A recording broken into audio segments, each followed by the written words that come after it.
So second, thank you, Mr.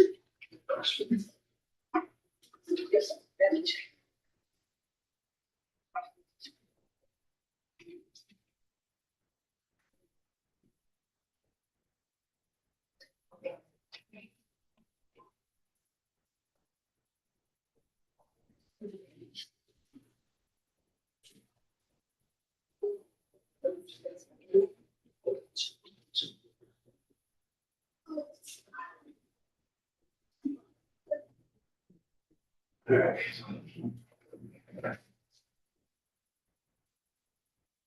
There should be.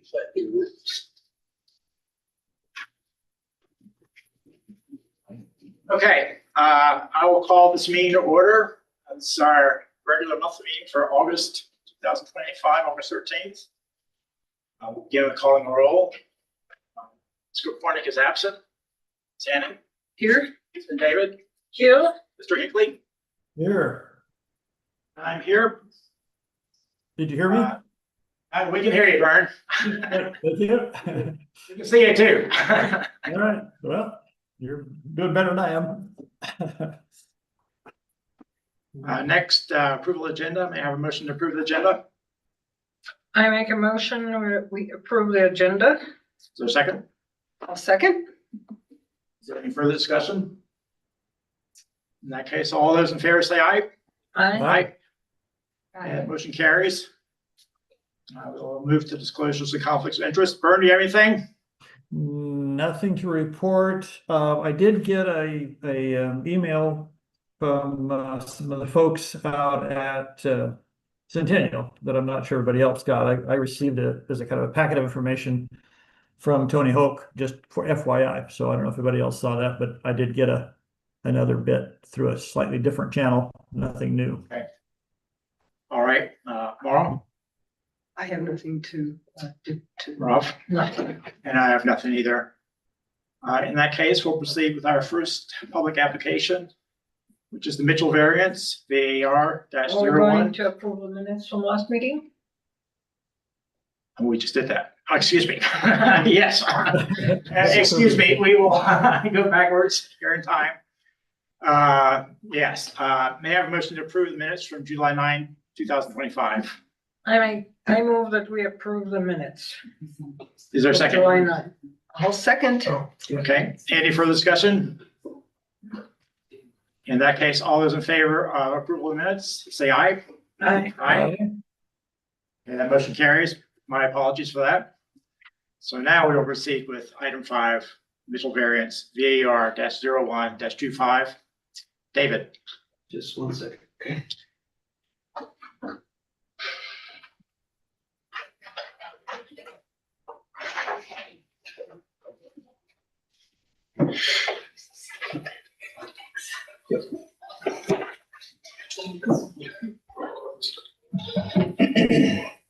All right, Mr. Chair, Commissioners, or Commission members. So this is an application for a variance. Previously, you saw a application for zoning district amendment for the same property. The applicant for this application is Jason Mitchell. The location is 38 West Street in Aliquot.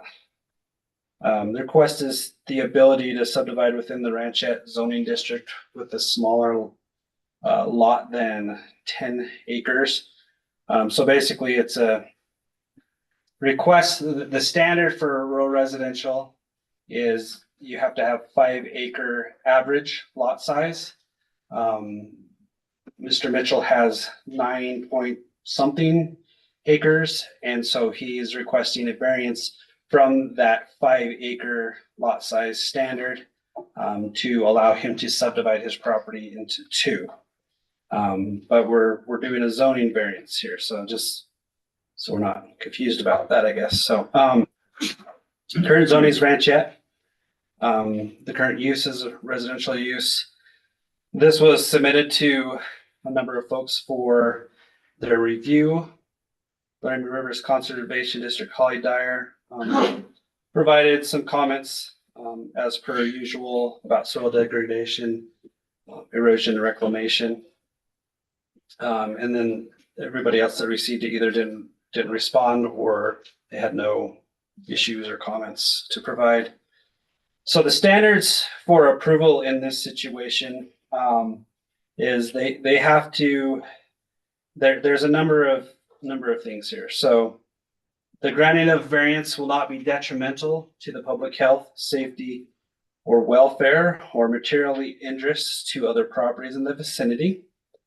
Another standard is that the granting of the variance will not constitute a grant of special privilege inconsistent with the limitations on use of other properties in the district. The hardship which is the basis for the variance application, was not self-inflicted by the applicant. And then the fourth one is the granting of the variance is justified by one or more of the following reasons. So there's 3 different reasons that it must meet. Strict interpretation or enforcement of the development standard will result in practical difficulty or unnecessary hardship inconsistent with the purposes of this resolution. Exceptional or extraordinary circumstances or conditions applicable to the site of the variance that do not apply generally to other properties in the same district. Strict interpretation or enforcement of the development standards would deprive the applicant of privileges enjoyed by other property owners in the same district, or the variance will bring the applicant into substantial parity with other property owners in the same district. So the applicant is asking for a variance from the zoning resolution so that they could subdivide their property, which is ranchette, into 2 lots, which again would not meet that 5-acre density requirement. While staff is sympathetic to the applicant's situation, staff believes that the granting of the variance would constitute a grant of special privilege that other properties in the Aliquot subdivision or any property throughout the county which is slightly too small to subdivide do not enjoy. And if the applicant's request for the grant or the variance is granted, the applicant will require to go through the major subdivision process, which is laid out in the Albany County Plating Subdivision Resolution. So the applicant has provided an application for a requested variance, which includes the information, materials, and statements required by the zoning resolution. The applicant has complied with the notice requirements of the zoning resolution, and applicant and staff's responses to the variance requirements and staff analysis provided herein are incorporated as findings of fact. Conclusions of law, the applicant is proceeding in accordance with the requirements of the zoning resolution, but has not met the standards required for granting a variance. And so staff recommendation is to deny this request based on Chapter 5, Section 14F2 and Chapter 5, Section 14F4. I'd be happy to answer any questions for you. Okay, David, a little history here. Joe prepared this, right? Correct. He's the one that handled this from the start. Yes. Do you know if he met with Mr. Mitchell subsequent to our May meeting where we had a tie vote and where Mr. Mitchell apparently requested change his mind and pulled the application and asked for this instead? I'm not sure if you met in person. I mean, maybe if Mr. Mitchell's here, he can answer that. But I know he at least had to submit an application for a variance, so there was some communication that went on. It may have been by phone. So. Okay. Well, for my fellow commission members, again, the matter at hand is a variance, not anything to do with a subsequent subdivision request should that happen. So with that, questions for staff, beginning with Maura.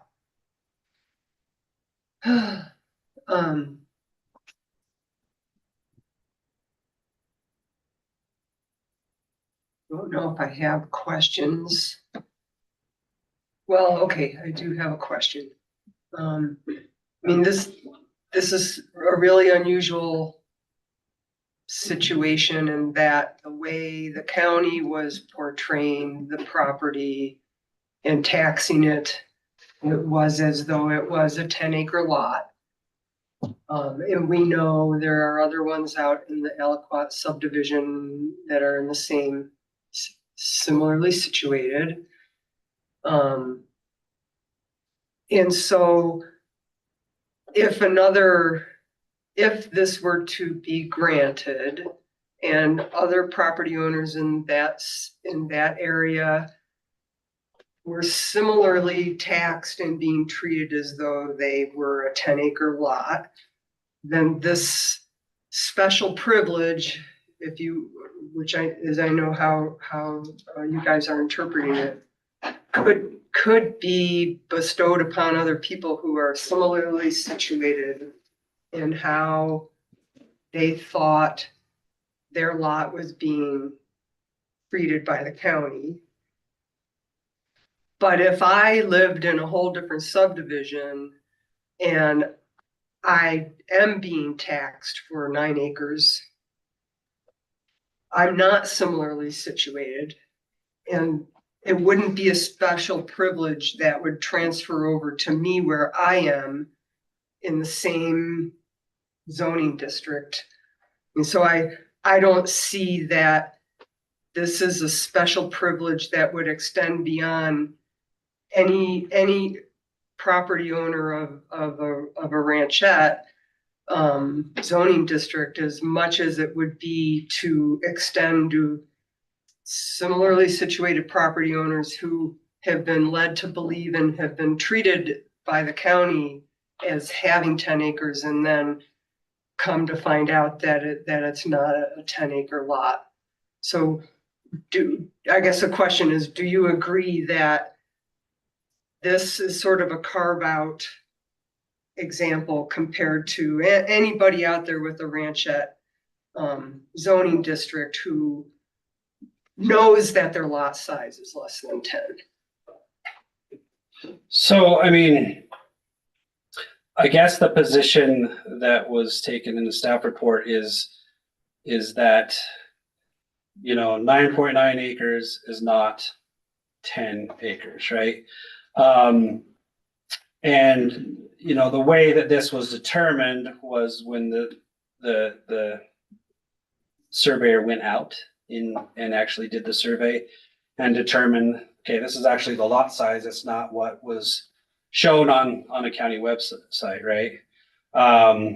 So, I mean, where we're saying 9.9 is 9.9 or whatever, is less than 10, that would be consistent across the board. But your point where in this area, maybe it would be different. I mean, that's something that you guys can discuss, but that wasn't what was represented in the staff reports. I don't know if that makes any sense. I'm just saying you guys can figure that out. I mean, what's what we've presented, I guess. Right, yeah. No, okay, that is my current question. Thank you. Frankly, Yeah, I think we're all kind of in the same boat on that. If I remember correctly, the staff, when this first came to us, it was as a request for a zoning change from rural residential, small lot residential, correct? Correct. Yes. And at that point, the staff recommended that zoning Yeah. change be approved, if I'm remembering right, yeah? Correct. So what's the difference? Is this just that you're finding this is makes too free and loose with the language? And I guess where I'm going with this is I voted for the voting change, incidentally, as Mr. Mitchell may recall, and it was a tie vote, and then we ran off in that direction. But it seemed one of our concerns was that if we did the zoning change to small lot residential, we would not just be approving a lot split, as in 9.8 acres divided by 2, but rather would be extending to the property the full benefits of small lot zoning, i.e. 2-acre lots. And we were quite reluctant to do that. So cast that way, it seems that the variance that's before us now allows us to make the halfway step and not go clear down to 2-acre lots while granting the variance from the strict 5. So I wondered if you could comment on the effect of the two different approaches and why staff feels that this one is more abusive of the law of the rules or less compatible with the rules. So, from my recollection from the zoning district amendment, the reason we felt like should be approved is because there were other properties in the vicinity that were, of a similar situation and a similar size. And we felt like, this was also in a priority growth area 3, so additional lots are okay. We felt like development should be directed to a priority growth area 3 as opposed to being outside in more rural areas. With this application, and I understand what you're saying, and I understand the thought behind it. And I'm not even going to disagree with it. This is a variance is another option that would allow this lot to stay the zoning that it is today as it's zoned, but then allow them to split the lot, which is basically the end goal of the property owner. I believe when we reviewed this and went through the standards, we didn't feel like it met the standards for the variance, or we felt like we could meet the standards for the zoning district amendment. So that was our interpretation, obviously, and how we approach this. Okay, just then one quick follow-up, Mr. Chairman, if I may. It would seem on its face that a variance is a special privilege. So help me through that. By its nature, it's a special circumstance when we do something that we would not ordinarily do. So what am I missing in the interpretation of special privilege that of this variance is not? Or well, is? I guess what we're saying is if we allow one person to do this as a special privilege, then it opens it up for others to, go against what the rules say. The rules say 10 acres. Now we're saying, oh, this guy can do it for, less than 10 acres. And I guess just the precedent that it sets. I'm speaking from kind of my understanding of this, where I was not the one that wrote the report, but this is kind of my understanding of how we were looking at it. But the rules allow a variance, so I guess I'm not understanding characterization of our approval of this as breaking the rules. It wouldn't be, would it? It would simply be exercising the option within the rules of granting a variance. If it's approved, then yeah, it's not breaking the rules. I agree. Thank you. It's been there. Okay. David, I wasn't at the previous meeting where the vote was tied, but I did listen very carefully to the discussion online, which is great that we're recording everything and people can go back. My understanding was that there were a limited number of properties in the whole county that encountered this problem. And that the problem is that the assessor's office does not list that it's not 10 acres because of platted road. Is that correct? And charges taxes. What I know is that the survey that was provided to us was less than 10 acres. How the assessor does their assessment, that's up to them. That'd be a question for probably Chelsea. Yeah, but I think our responsibility would be to, and I believe that Joe has looked and came up with a number of 9 more people that could request this variance in the future because of the mischaracterization of the property by the assessor's office. I don't know. That's what I remember, Joe. Maybe he said that. I don't remember that. Anyway, I just wanted to know, I understand from some of the language in the application that this is being addressed by the assessor's office right now, including one of the people who opposed mentioned that this is in negotiation right now with the assessor's office, that any property that is listed as a rancheto, bigger or smaller, but is not really truly that size, there will be a notice added to the title. I mean, I believe the assessor is looking into it, but I'm not sure exactly how this is all gonna play out, so. Okay, thank you. I don't have any questions.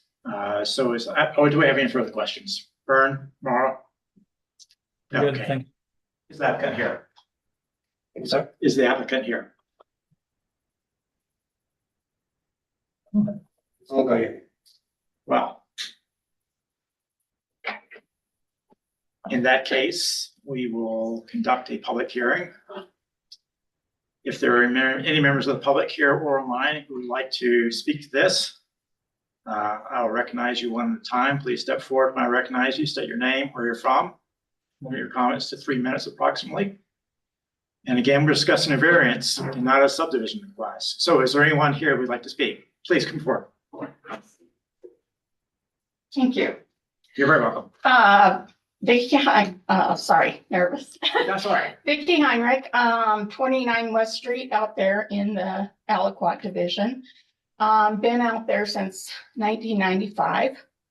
I don't feel that I approve this variance. I don't think it should be allowed under 10 acres. I understand he's at 9.9. And I just feel that if we allow him to do this, then like you suggested, then others are gonna want to. I moved out to the country to be in the country. I love people, but I didn't want to live in town. So we moved out there to be away from people. We don't want it starting to be, every 2 acres, someone is selling their property. So I just feel that I would not like it approved. Thank you. Okay, thank you Anyone else? guys. Anyone online? Hearing and seeing none, I will ask for a motion to close the public hearing. I move we close the public hearing. Is there a second? Vern, do you want to turn seconding? Sure, I'll second. I defer to folks that are there, but I'll second, sure. Any further discussion? All those in favor say aye. Aye. That motion carries. So, our discussion. Vern, why don't you go first? Yeah, just a quick response to something that Commissioner Van David said.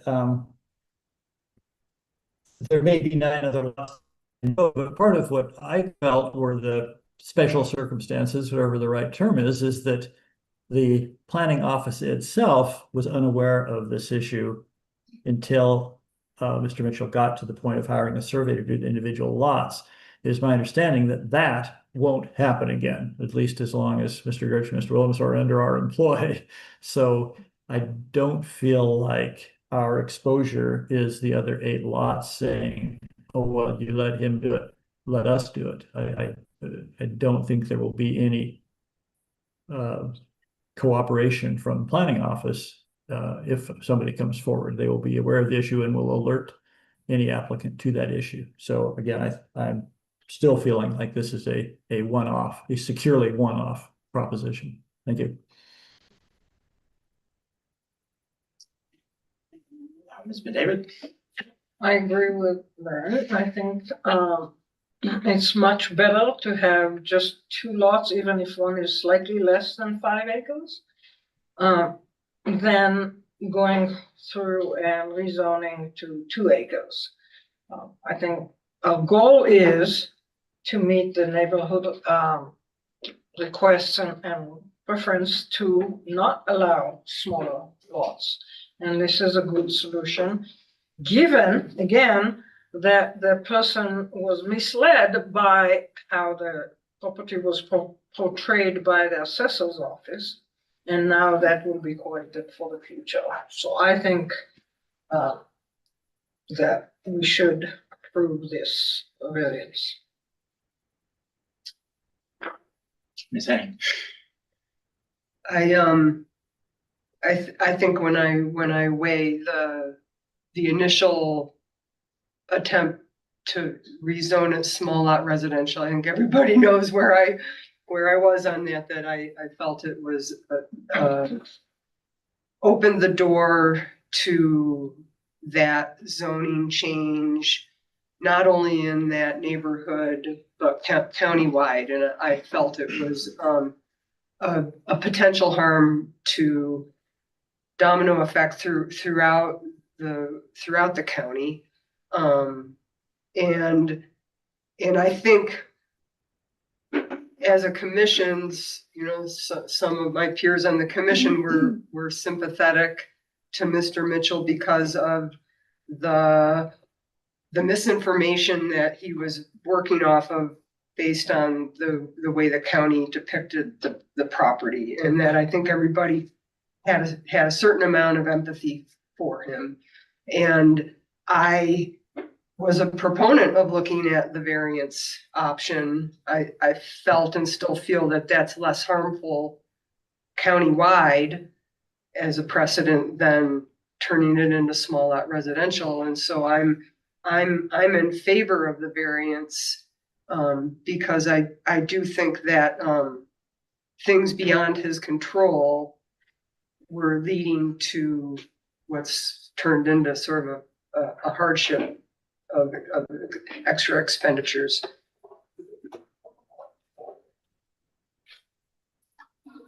Well,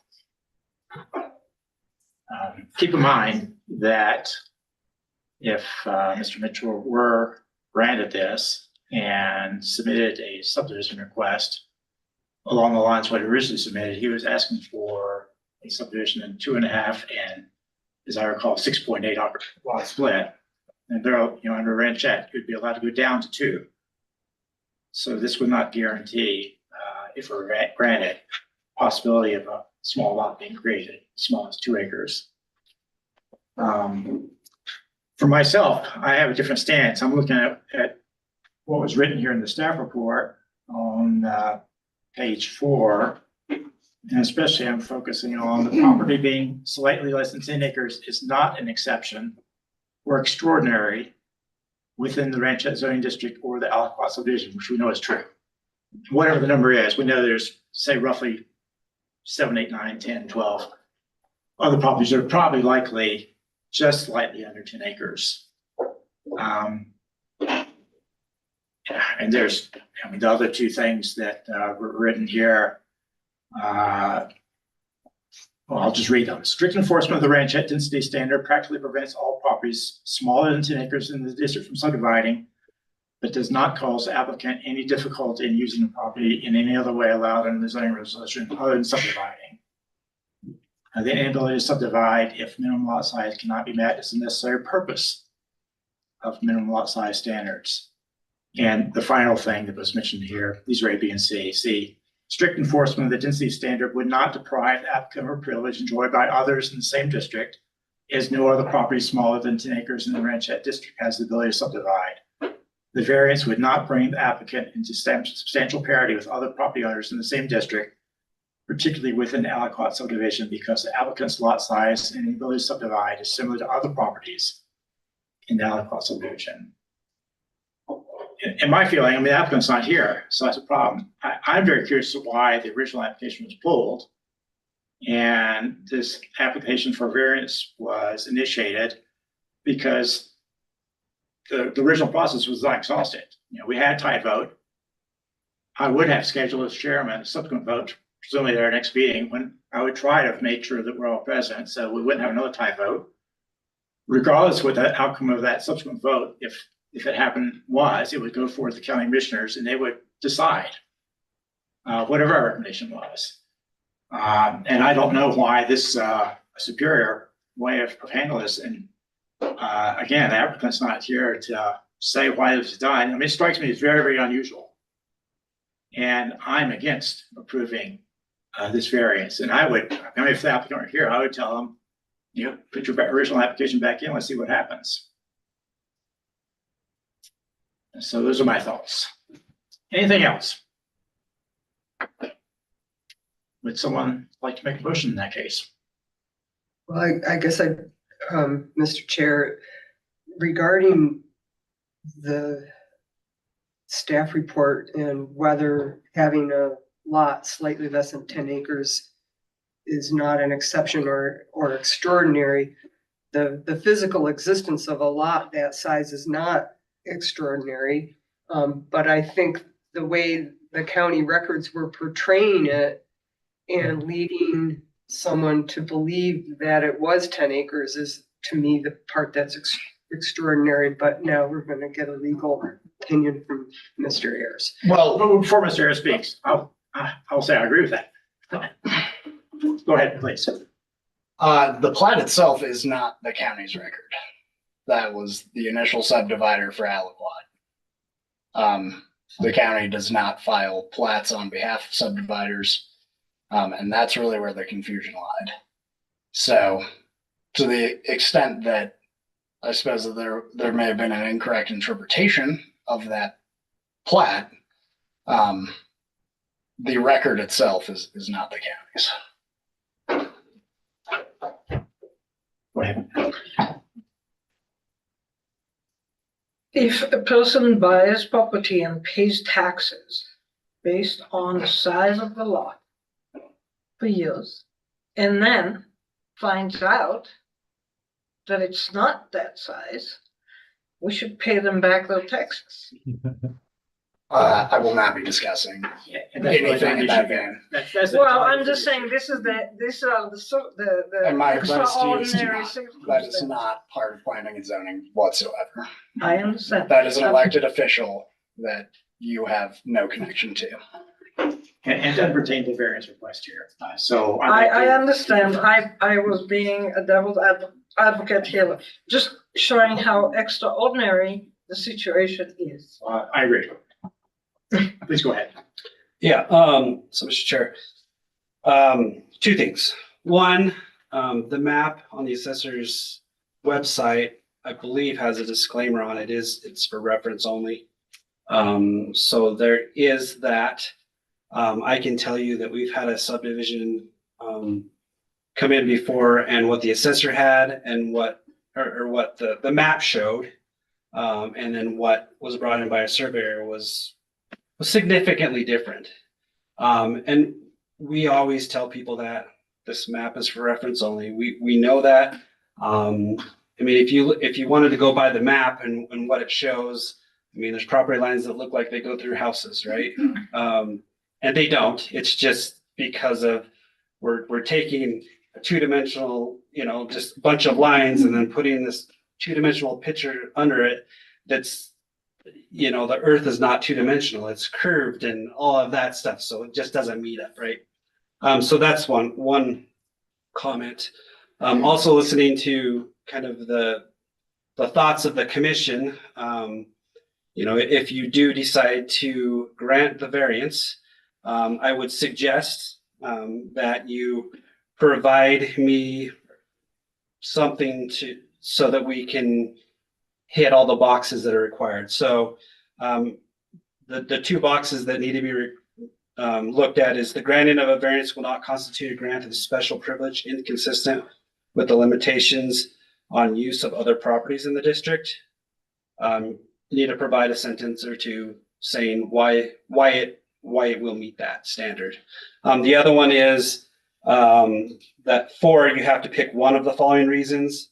And maybe it's the exceptional or extraordinary circumstances or conditions applicable to the site of variance that do not apply generally to other properties in the same district. Maybe that's the one you guys want to pick and you want to provide some information backing that up. So whatever you guys decide to do, I would appreciate, or I guess if you decide to approve it, I'd appreciate you just filling in those blanks, and that's what we'll take forward to the planning or to the Board of County Commissioners with our staff report. So.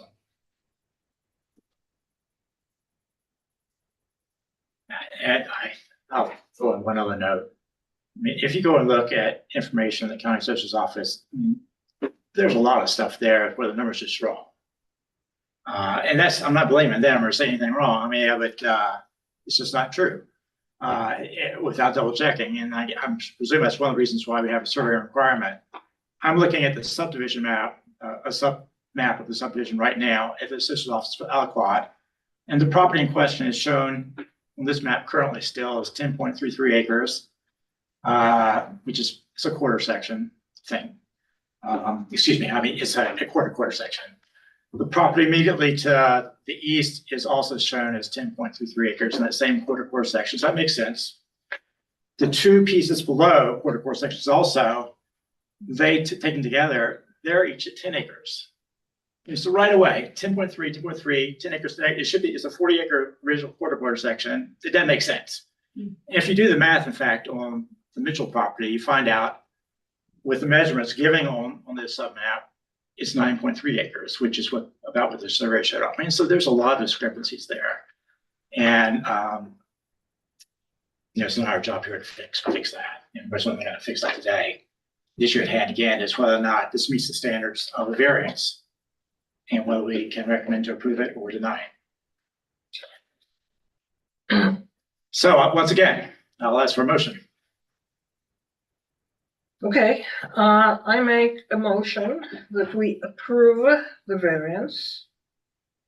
That we recommend the Board of County Commissioners approve the Mitchell variance request, VAR 0125, adopting and incorporating the staff analysis, finding of fact, and conclusions of law as each are stated in the staff report, except I'm going to change that, sorry about that, and address Mr. Gertz's request that we identify this as an exception because of misrepresentation of the lot size, so initial, and recommend that the assessor's office fixes the map as possible.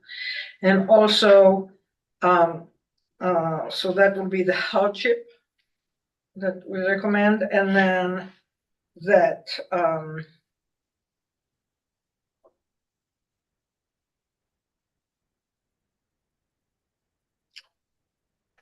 yeah, so the exceptional or extraordinary circumstances or conditions do not apply generally to other properties in the same district. Is there a second?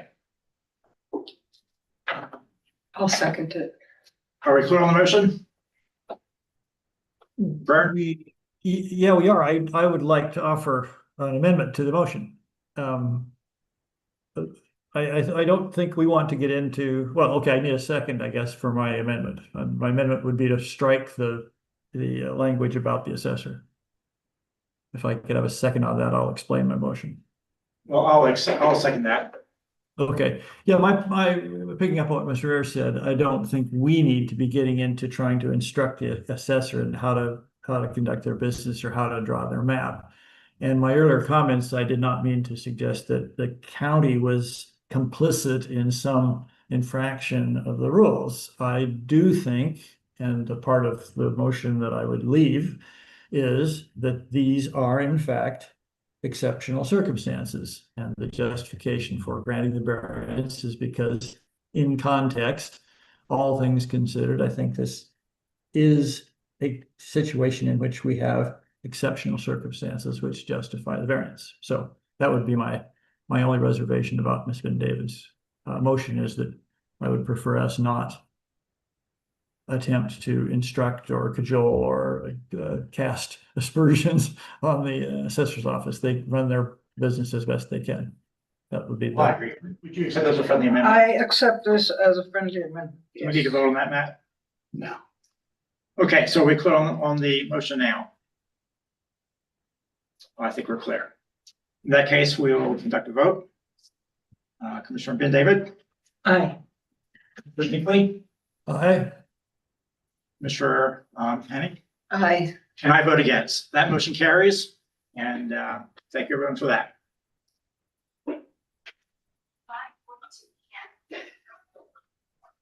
So we will move on to our next item. This is the application for the Mars Zoning District Amendment, ZDA-06-25. David. Yeah, sure. Just remembers. So the applicant for this zoning district amendment is Keith and Renee Morris. The owner is Mountain Valley Getaway LLC. Address is 100 North Fork Road.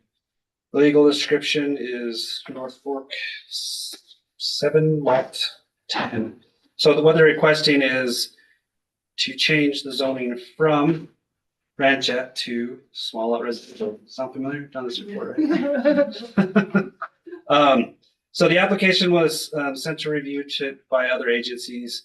We got pretty much the same comments from the Laramie Rivers Conservation District about erosion, soil and degradation, and reclamation of disturbed areas. The property is going through this process because of an enforcement case that's open at this point. There's 2 dwellings on the property, and which ranchette, because of the size of the property, which is 4.0 acres, and because it's ranchette, they can't have the second dwelling. The proposal generally follows the suggestions of the Albany County Comprehensive Plan, in that the proposal is within the Priority Growth Area 3 with a reasonable growth, which is a reasonably growth efficient area. The property is zoned ranchette, and a change to small lot residential is compatible with existing land uses and of the surrounding properties. And then I just wanted to pull up a map just to kind of illustrate what we're talking about here. I could just a second. I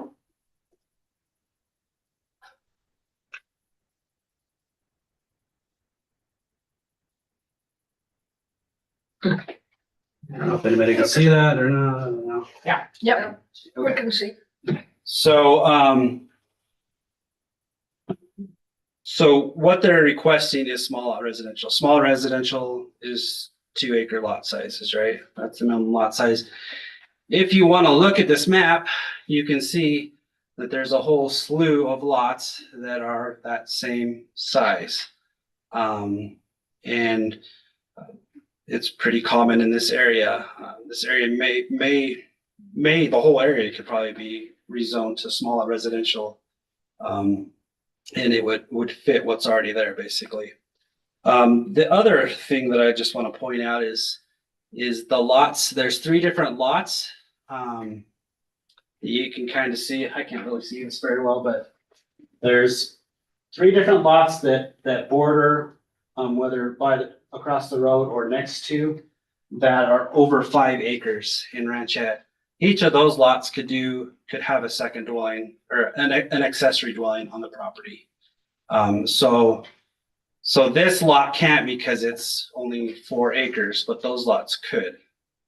The other thing that I would like to point out about small lot residential is that it David, is. hold on a second. Would you go back and say that again? Did you say neighboring lots or nearby lots that were over 5 acres? Neighboring, yeah. Because I don't see any that are 5 that are neighboring here. Oh, I apologize. That is the wrong. I don't know why I got the wrong map. So that what's highlighted is not the right lot. Oh, It's wrong. yeah. This is the lot right here. So that will make more Okay, sense. all right. Sorry, I'm with you now. Yeah, no. I'm with you. These 2 lots and that lot. It's the one that says Don't look at 4.08. the yellow lot. That's not the Right right lot. above North Fork Road, the letter in North Fork, it says 4.08, and there's a 5 acre lot right by it. Okay, Yeah. I see. I must have. Yep, I'm with you. I just wanted to. Okay. Yeah. So now that we're clear, thank you for correcting that. I'm sure you're all wondering what's Oh, going on. I thought I was seeing things there. Yeah. So the other thing I'll just point out is when it comes to land uses, what's allowed on small lot residential to ranchette. Ranchette is actually more. You could do more things on ranchette because of the agricultural nature of ranchette. For instance, I mean, I kind of made a list. Commercial livestock is allowed on ranchette, but conditional on small lot residential. equestrian arenas, feedlots, guest ranch, timber harvesting equipment, multifamily dwellings, ag equipment, feed cells, greenhouses for commercial purposes, outfitting business, vet clinic, cultural facilities, recreational facilities, and additional dwelling are all conditional in Ranchette, but prohibited in small lot residential. So by zoning it small lot residential, they have less opportunity to do some of these things. So ultimately, I just wanted to point those things out. The findings necessary for approval and the applicant's response is referenced in this report are adopted as findings, reflecting that the applicant has met the specified impacts and the same are incorporated herein. Conclusions of law, the applicant is proceeding in accordance with and in compliance with the requirements of the Albany County zoning resolution. I'll also note here that there's a bunch of neighbors that have sent you letters and comments and that are here and will make comments. So that's part of this application process as well. So obviously listen to their thoughts as well on this. And if there's any questions for myself, I'd be happy to answer those. Okay, well, to sort of set the stage here, is the applicant present or the applicant's present? Yes. Okay.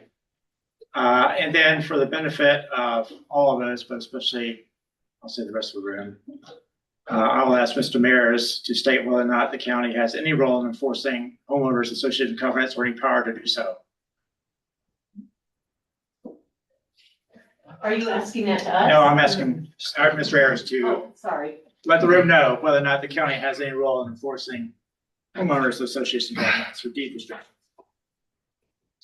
So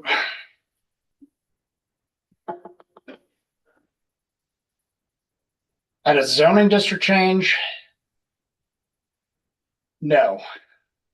That, I mean, is completely private, contractual provisions between private parties that the county government is not, a party to, nor are there any, requirements that, they be considered in a zoning district, application.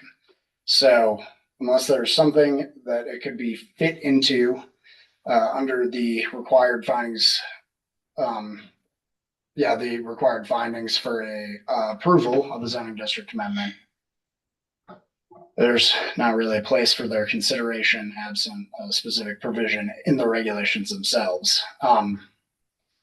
However, that could be a different story at the subdivision stage where there is essentially a requirement that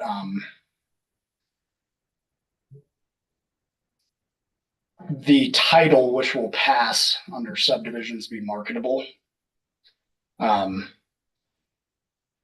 So there's an argument that something which is clearly in violation of a covenant or deed restriction might not be marketable. Based on preliminary research I have found in Wyoming law, that is not a settled issue that would constitute unmarketable title. But so I guess long story short at this stage now. Okay, thank you, Matt. Yeah. Questions for staff, starting with Maura. Mr. Haney.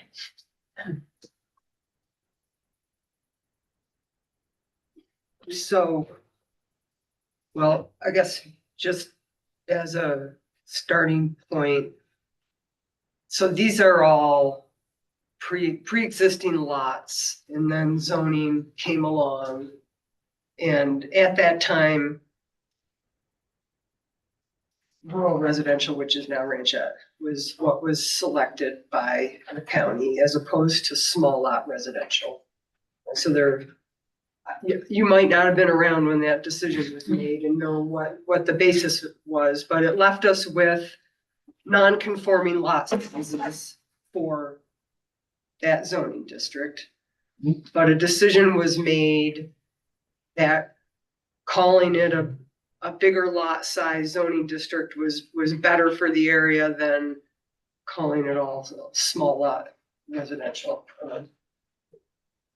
So you have this enforcement case, and I think it's been obvious through our work with you and Joe that you're always really trying hard to bring things into compliance in a non-confrontational way. Because otherwise you're left, I guess, in this case with having to tell them to dismantle the additional dwelling unit. And they built that unit without getting a zoning certificate. I mean, so there's multiple layers of infraction of the county zoning ordinance here. Would you agree that there's like more than one rule that got broken in doing this? With what's there? Well, like they didn't get a zoning certificate to build the building, Correct. and then they, Well, no, sorry. oh, They did get a zoning certificate to build the building, but it was for a garage. okay, so was it first made as a garage and then later adapted as a dwelling, or do you not know the answer to? I'm not quite sure on that. I can't say for certain, so. Okay. That's, the applicants are here, so you could ask that question to them. Okay, and then, so this doesn't qualify for conditional use, like a conditional use permit isn't an option to pull upon for solving the complaints problem. Correct. And a variance is also another, like they brought the hardship on themselves in this case. It doesn't really lend itself to solving the problem through a variance. Right. And so in this case, if it were to be rezoned small lot residential, they would only be able to break it into 2 lots based on the current acreage. You couldn't fit 3 there, but it would open the door to other lots in that area also coming in for a zoning change. And there are not, except for right in the heart of Centennial, there are not properties that are currently zoned small lot residential out in this area. Correct. So okay, I guess that was, you just verified sort of the take on it, that the options are either to pursue enforcement through dismantling the accessory dwelling, removing plumbing, removing the things that make it habitable, or granting this zoning change. How many years have you been working on this enforcement case? It probably said in the packet and I forgot. I'm not sure. We had some enforcement, like in the packet, there's some enforcement letters, from someone in the past that worked in our office. But I think it was specific to the wastewater.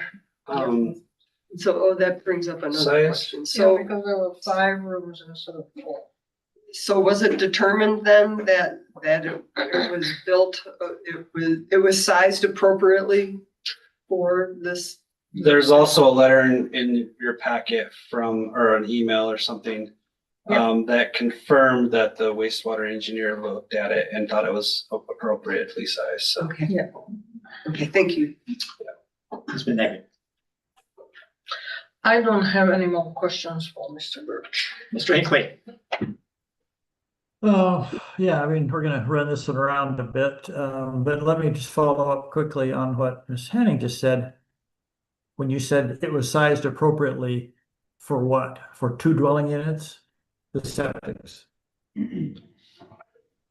That, I don't know if it's specified in that email. I can read the email if you'd like. Go ahead. The email from Chris Van Aken. I just wanted to follow up and let you know that I talked to Barney about your septic system. You are in the clear as far as our office is concerned. And I've let the complainant know that as well. And that email is from Friday, November 8th, 2019. Okay, so now I guess just I'd like to be clear on that. The concern would be that we not have a septic system that is incompatible with 2 dwelling units rather than 1. Is what we just heard about 2 dwelling units? Is that clear to everyone? Is it clear to you, Mr. Gertz? I guess you're the guy we're asking. Oh, is that's what that said? Yeah, What's your question? the question is the analysis of the septic system was that it is adequate for 2 dwelling units rather than No. the 1. Yes, Say that's what I again? said. Okay, okay. So we can retire that issue.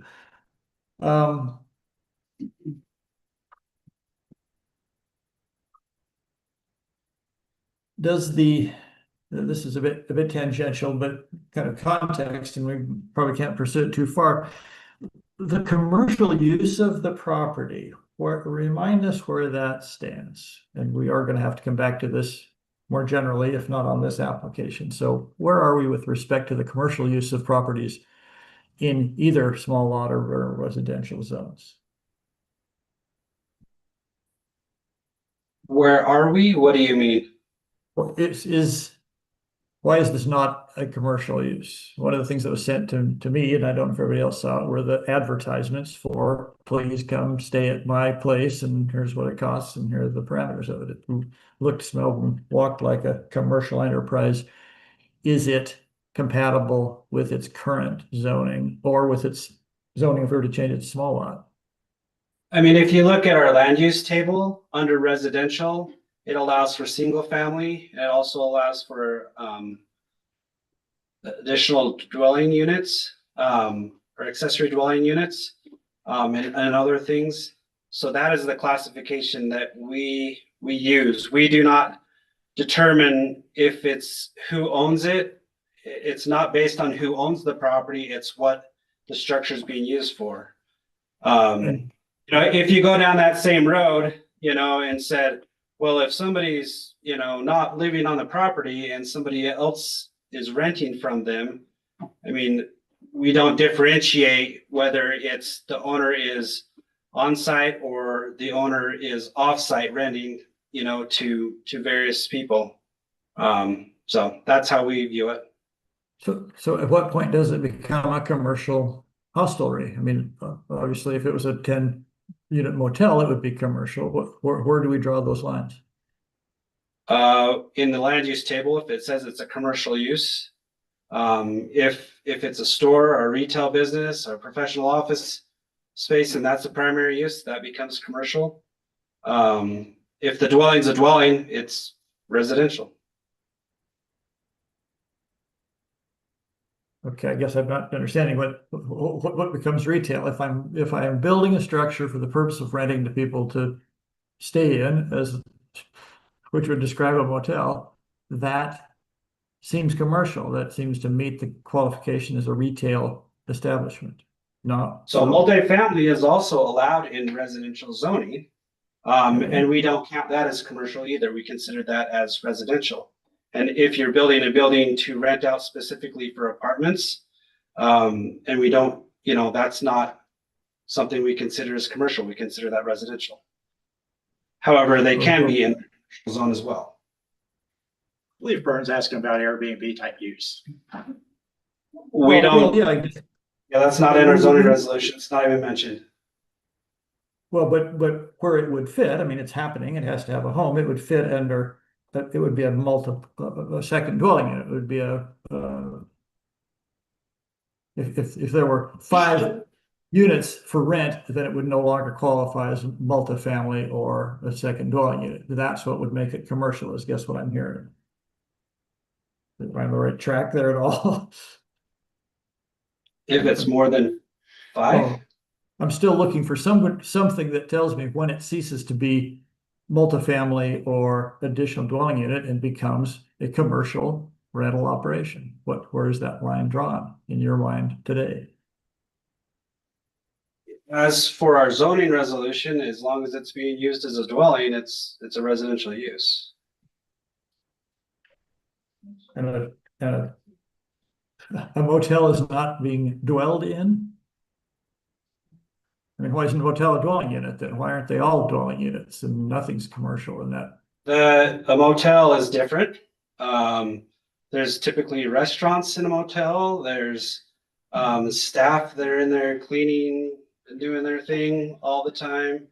The nature of the business is that's a commercial business. A hotel is a commercial business. They have pools. There's the amenities that go along with it.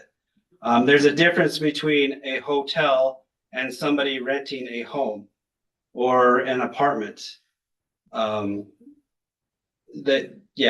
So the size and scope obviously is bigger in a hotel as well. Well, all right, maybe we need to come back to that in some other discussion, but I think we need to draw those lines much more clearly insofar as commercial rentals of property in Centennial continue to be controversial, but I'll agree that that's somewhat tangential to this. Just to emphasize what Mr. Ayers said, the covenants are, if I understood it correctly, and he can correct me if I'm wrong, those are a contractual matter between a homeowner and their neighbors, and they can be sued for breach of that contract in an action that would be completely separate from anything to do with the county and planning and zoning. It seems to me the relevance then to this would be in the general category of compatibility. And it would be a reflection of at least the neighbor's view of compatibility as to what those covenants were. So have I said anything that would violate Mr. Ayers' notions on that subject? Again, covenants are not enforceable by us. We cannot act upon them, but they would be relevant in the sense of context. Is that fair? I suppose that they could be thought of under compatibility of surrounding properties. Okay. I think that these. What's that? Oh, go ahead. I didn't let you finish your sentence. My apologies. Let me just.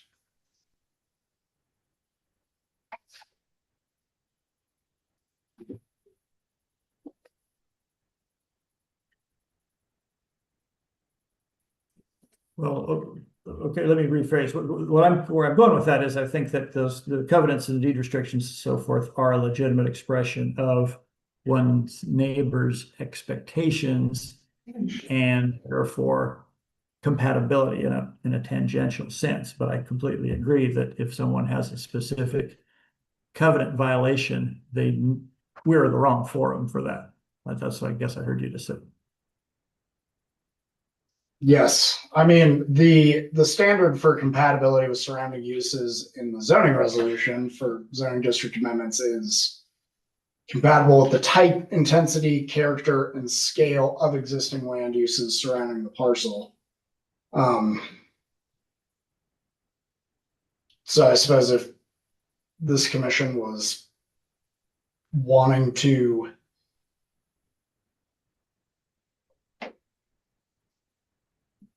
fit that into the scale of existing land uses, that restriction, it would be creative, but I don't think it would be facially incorrect.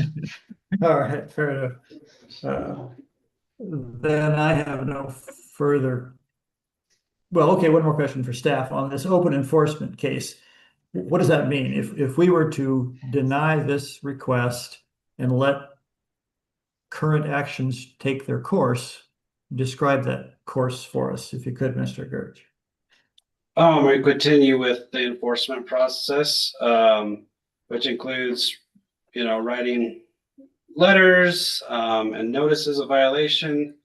And then working with the county attorney's office to, determine what remedies we have at our disposal. So, And I do mean, we if- know, what are the range of remedies? I mean, are there fines? Is it a bulldozer? What, do we have a sense of what the range of remedies might be?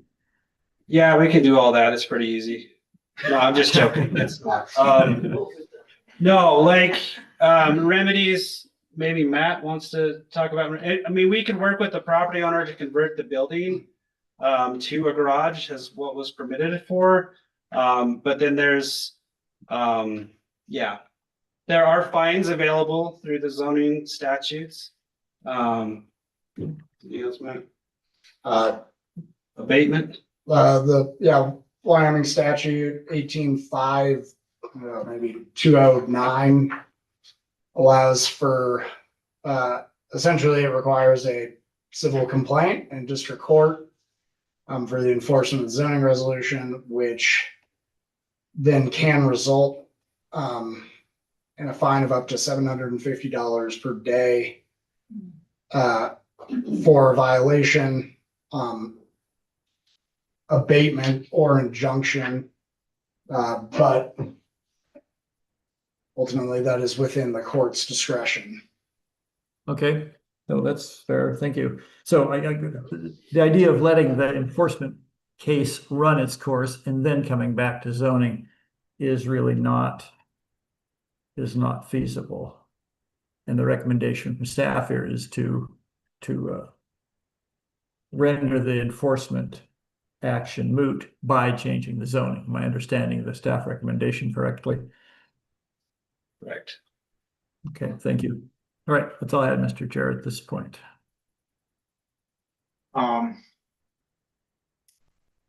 Right now, mind us, also, we are not regulating Airbnb type businesses, are we?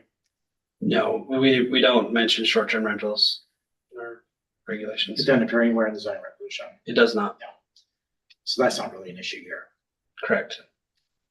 How did this matter come to the attention of the planning staff? This issue of noncompliance. I'm not sure. I mean, Joe would be the one to ask about that. Unfortunately, he's not here.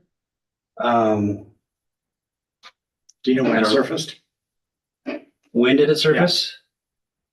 I mean, I can look to see when the first letter was sent about it. The initial complaint was in July 3rd, 2019. That was based on the wastewater. So, I mean, I guess you could say it started then, but we haven't, pursued anything with the second dwelling until now. Yeah, and that's what I'm talking about, not wastewater. So recently, okay. Okay, well, let's hear from the applicant. If there are any further questions for David. Yeah, so with the applicant or applicants, please step forward.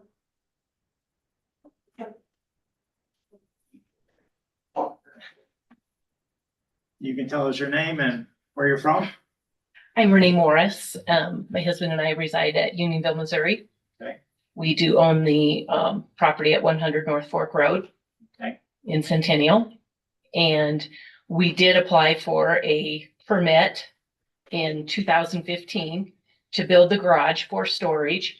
And as time progressed, it was like, well, let's put a small living quarter in this. Completely an oversight on our part to come back to the county for an additional permit. And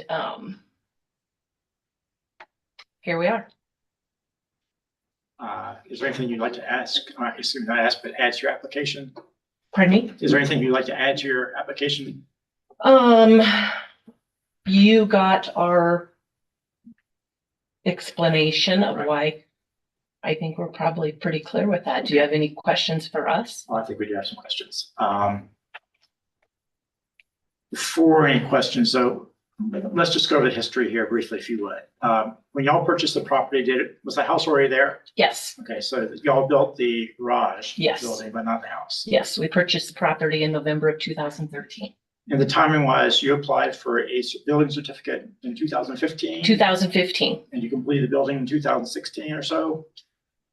Yes, we were working on it in 2016. By 2017, we had living quarters in it. And have you by any chance seen the photo that the assessor's office has of that building? The photo? It sounds like not. The assessor's office has a photo of your building dated, as I recall, May 16th, 2016. Okay. Something like that. It shows the exterior of the building. Mm-hmm. And it looks completed, the exterior. It looks still like the photos you have up today. Mm-hmm. And then the assessor's office also shows that there is an 800-foot living space downstairs on the ground floor and an 800-foot living space in the attic. Is that correct? That is incorrect. Okay. And what is correct? Roughly 1,100 square feet-ish. The upstairs is not lived in because of the peak on the building, so. And did y'all bring this to planning department's attention or, I mean, Joe, again, Mr. Williams isn't here to answer, but I'm still curious to know how this came to our attention. How it came to this attention here today? The issue of We non-compliance. received a letter in June from zoning. We do have the property up for sale. And that's, what sparked this, that it had an additional dwelling on it. And we were not in compliance with that, with our acreage size for an additional dwelling, Okay. which is the reason we're asking for the rezoning to the small lot residential. Okay, so with that, we'll go on to questions from the building commissioner, starting with Ms. Henning. Okay, I just guess I got a little confused. So in terms of making it available through a VRBO, could you have more than one renter in this accessory dwelling at one time? For people who don't mind crouching down over. No, Roof today, so there's only one rental inside that accessory dwelling, okay. correct. But it could be 7 people. Correct. Have you had any problems with the septic system with surfacing septic? No, out in the No, we HVAC? have not. We installed a grinder pump on the outside of the accessory dwelling that is connected to our mound system. And in 2019, when this came to light, we got together with the county Engineering. I see the letter. wastewater. Yes, and you have the emails that we're in compliance with that. Okay, thank you very much. Ms. Bezeker. I don't have any questions. Mr. Hinckley.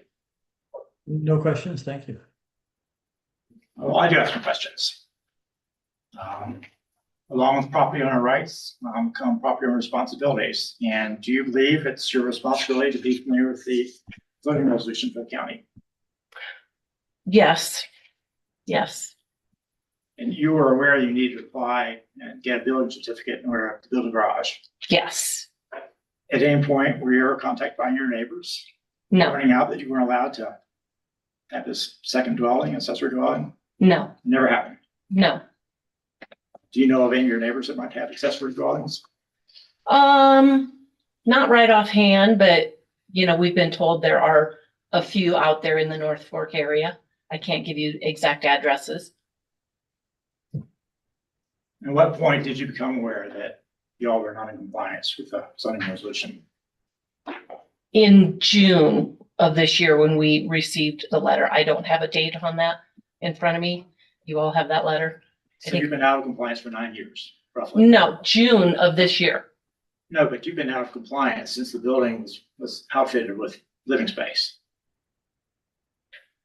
I guess you can say that. No, And that was an yes. oversight. It was Do an you agree or oversight. disagree? It was an oversight on our part once we decided to put the living space in it.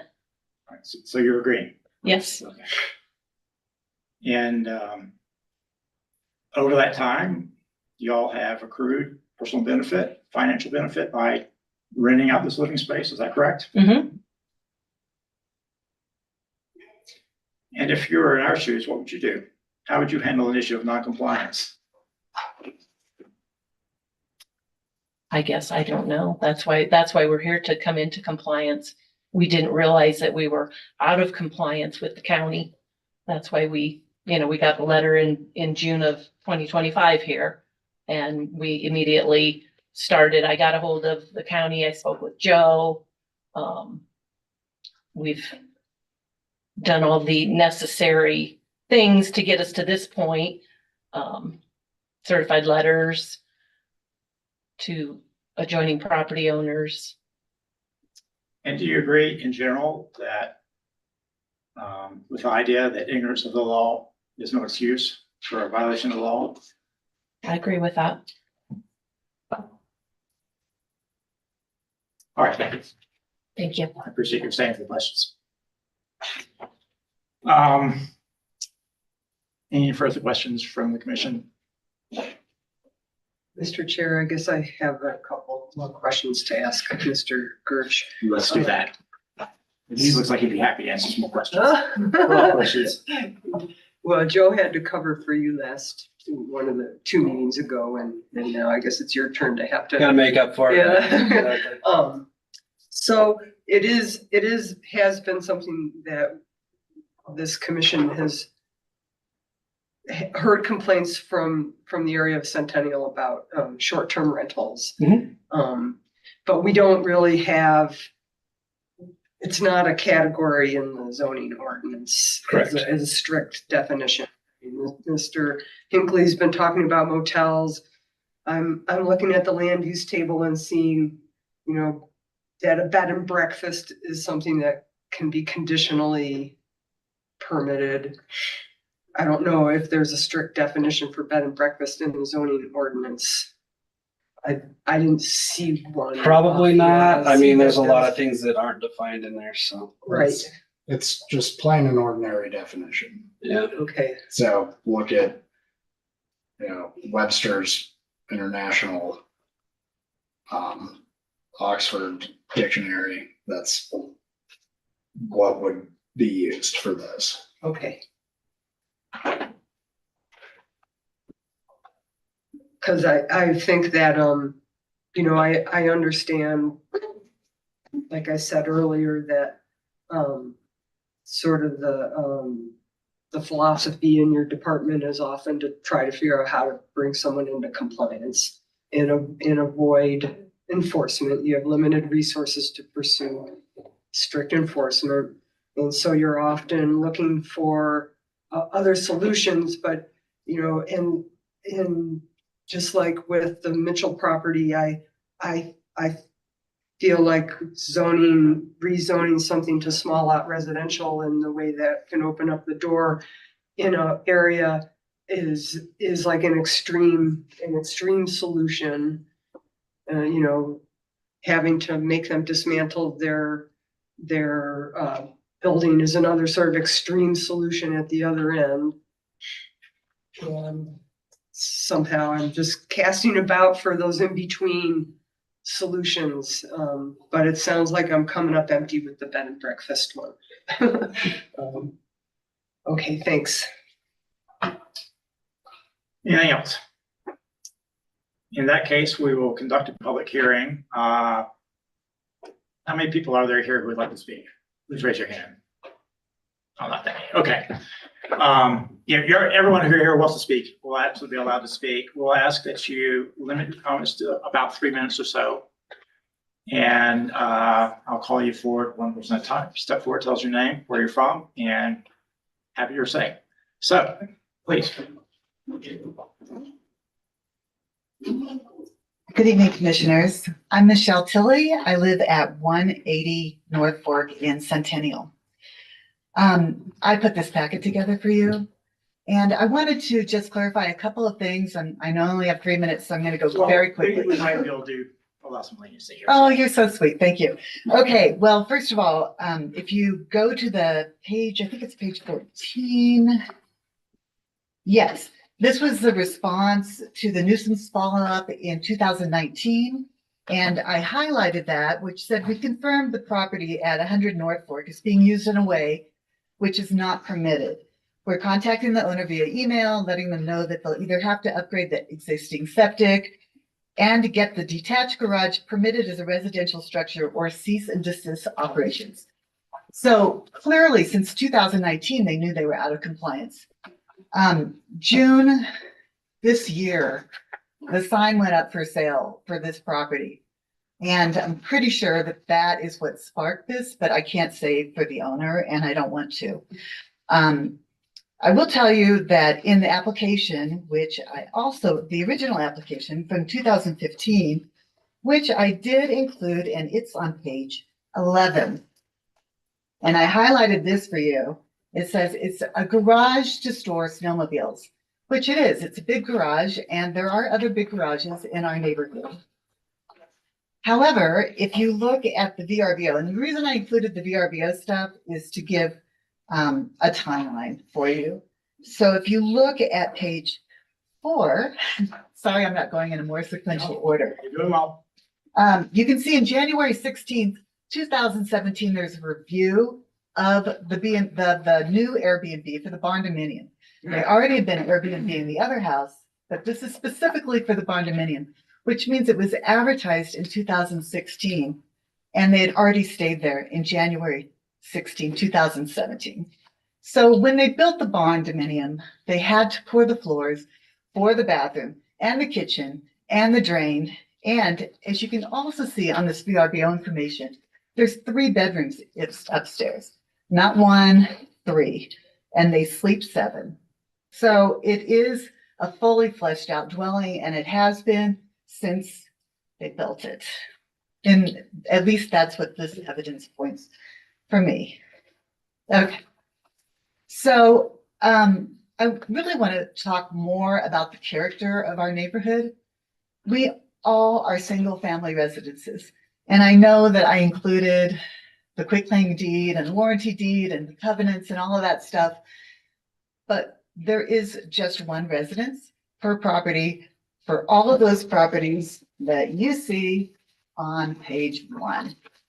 So if you change the zoning for this one little guy, that's spot zoning. You're changing the zoning to allow these people who haven't been in compliance for 9 years, you're rewarding them for their bad behavior, in essence.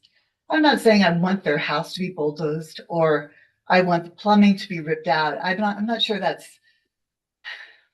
it's fair. On the other hand, this wasn't a gradual, we're going to add this. You know, they haven't complied with anything, and they haven't really cared about their neighbors. So what I want to say about our neighborhood is in 1963, it was split up from a ranch, and everybody signed other deeds that said they would have a single residence with a detached dwelling or a detached garage if they wanted.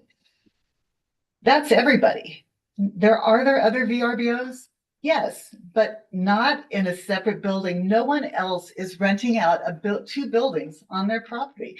This is an anomaly, and it's not great for our neighborhood. Now, that stated, there is precedence for not doing this, for not rezoning, and that is from 2019 in Woods Landing, which is a sister city, a sister town.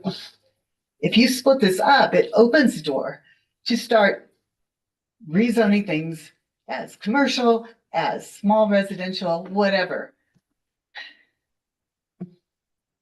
It undermines the fabric of our community, and it undermines our small town. So I beg you to vote against this, because it's not. I do want to ask, how many people are here from Centennial? And how many people here are against this? From North Fork. How many people from North Fork are against this? So there are 91 or 92 residences in North Fork. This is 10%, you guys. And that's people who could show up. Nobody wants this change. Okay, I'm Well, done. Thank you. I'm done with my impassioned plea. But I can answer any questions about any of this stuff. This has been out of compliance, and they've known it's been out of compliance since they didn't check the box. Also, we talked to county assessor yesterday who was not aware of all of these changes. And she said that they did send out people twice to inspect, but weren't able to access. So they were never aware of what was going on upstairs or a full kitchen, bath, et cetera. Okay, thank you. Okay. Who's next? Very good. You're next. Ken Costello, 127 North Fork Road. She did a great job covering almost everything. I'd just like to iterate on the 2015 building application. It did indicate that they would be using water in the building. And she brought up a really good point that if you pour a foundation and you're going to have water, toilet, sinks, you have to provide for that when you pour the foundation. It's not an afterthought that you just add on. As to whether or not this is consistent with surrounding properties, there are a few that are over the size limit that you could put 2 buildings on, but most of the lots are not. And so they would not be able to do this. So it's really inconsistent with almost all of the lots in the about 91 lots in North Fork. Anything else? Thank you. Thank you. Please. Very quickly. So Brad Wilson, also from Centennial. It was made clear, I guess, earlier that the county does not have a role in enforcing deed restrictions, but I believe that they do have a responsibility to maintain that neighborhood value, that expectation, the tenor of the neighborhood. And that's what we're kind of really upset against here is the fact that 2 rental properties on 1 property, it opens the door for anyone else to do this. And so I personally am very against this change. Thanks. Thank you. Anyone else? Anyone online?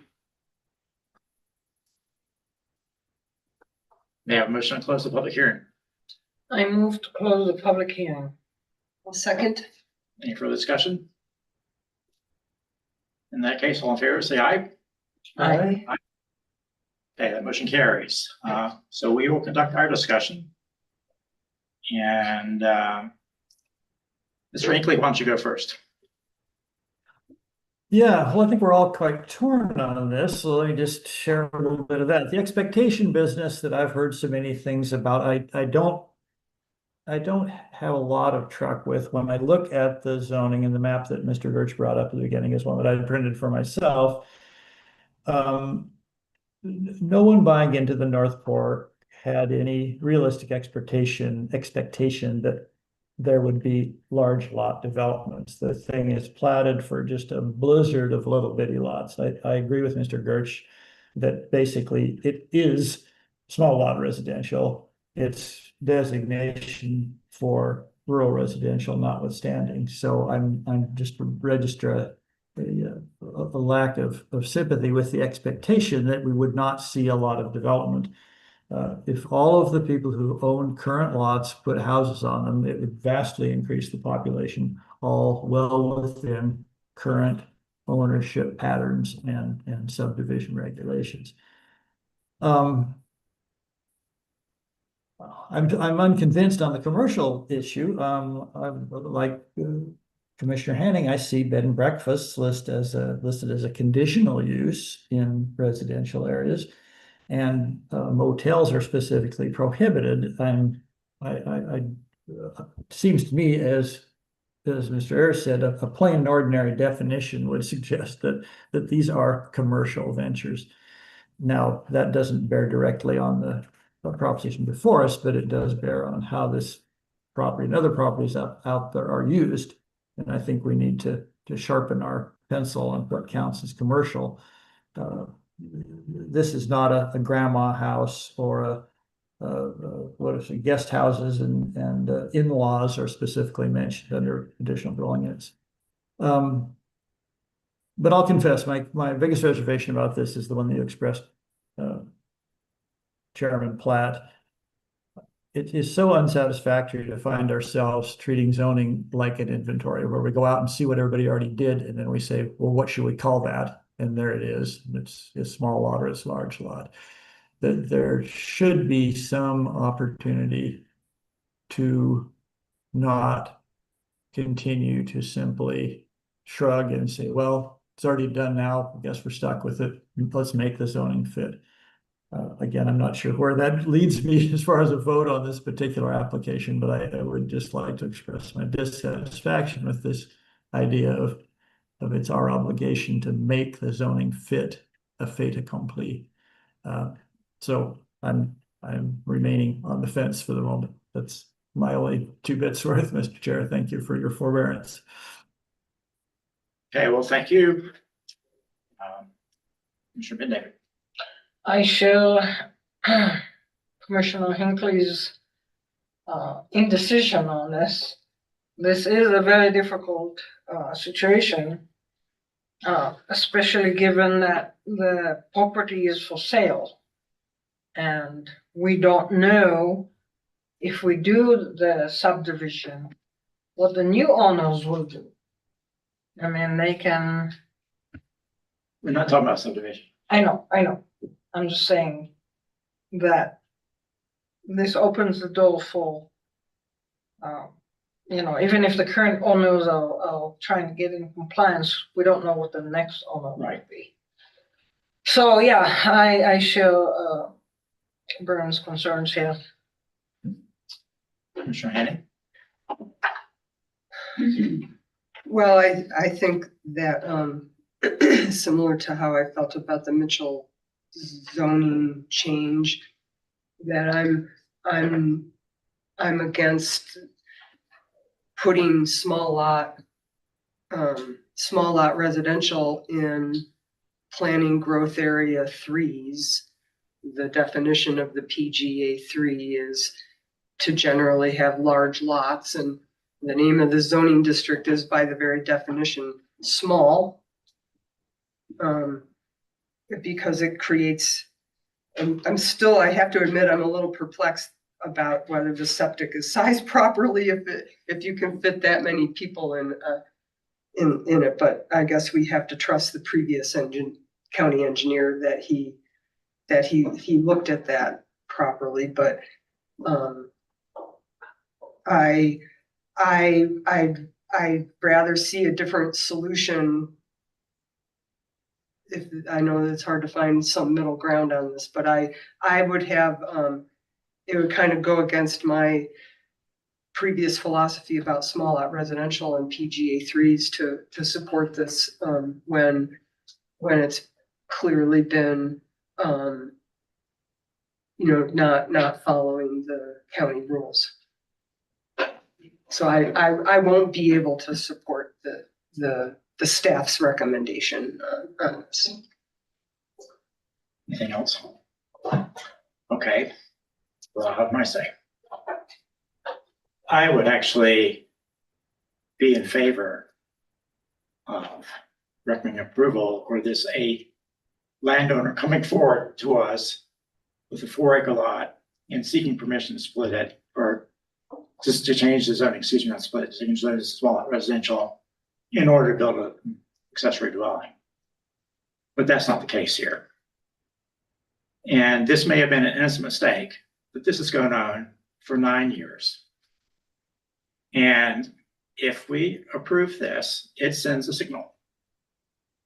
And good people will continue to adhere to our zoning resolution, but unscrupulous will take advantage of it sooner or later.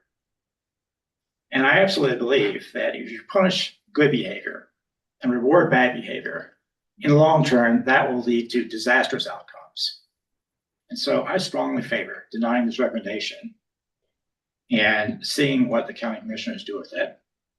I believe that this demands some sort of solution for which we honor a process.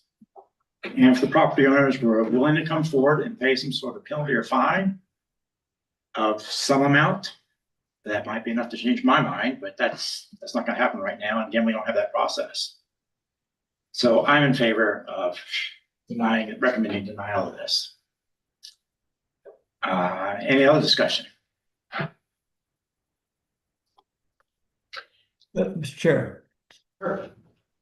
Yeah, anticipating Mr. Ayers practicing law without a license here. What is the basis for denial that is encompassed by the rules before us? And I guess I'm asking. Oh, that's your decision. Well, I guess I'm asking that of Mr. Platt, who's voiced what many of us are thinking most strongly is that we should deny this, and I'm certainly sympathetic to that, but I'm also sympathetic to needing to base our decisions in identifiable legal principles. So I'm struggling. Wonder if anybody can help me out here. I have a suggestion. I think it doesn't comply with number 2, the generally following the suggestions of the Albany County Comprehensive Plan. And I don't think it follows 3A compatibility with surrounding properties, in that we're not aware of other properties in this area that have accessory dwellings on the lot. So it's not a normal part of this subdivision. Well, I thank you for that, but I disagree. There are some other properties out there that could seek permission to put an accessory dwelling unit. And I don't think that focus, in my opinion, your opinion is as well as mine, moral. To me, what the crux issue is, the issue of non-compliance, signal we're sending to the residents of the county. And if you want to go to generalities, you can go to the very beginning of the zoning resolution and see what it talks about moral. And it's hard to say exactly what moral is, but this to me kind of gets at morality and the kind of examples we want to set and have lived by in the county. And, within the past year, I think we've had, counting this, 3 different instances where we've had the same sort of thing, where someone has gone ahead and done something, maybe willingly, knowingly, maybe not. I'm not judging. And at least one very serious and extremely egregious example that went directly to the county commissioners, which we did not see. And at some point, you got to draw a line. And I think this is the place to do it.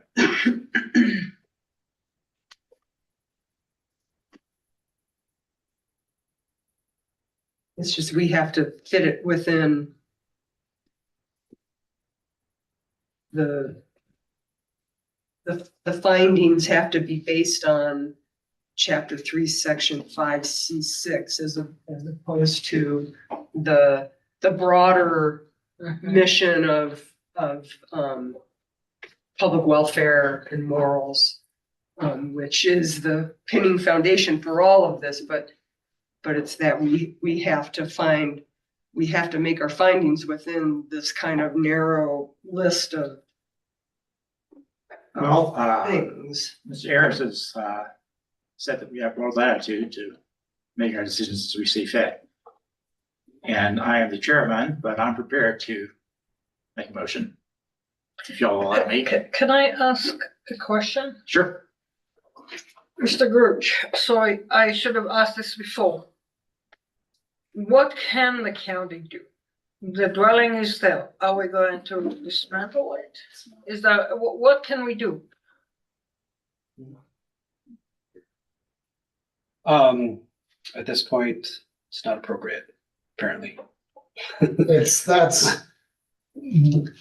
well beyond the consideration before the commission. This is a zoning amendment change request. I'll make a motion. I recommend that we recommend to recommend to the Board of County Commissioners deny the Morris zoning district amendment ZDA-06-25 based upon the applicant's failure to comply with Albany County zoning resolution for a period of approximately 9 years. Is there a second?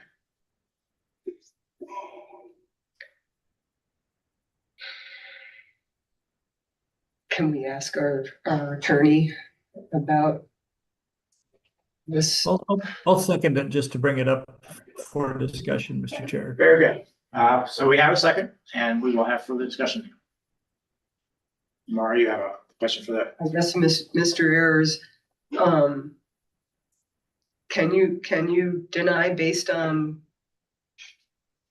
other parts of the zoning resolution that aren't specific to this chapter?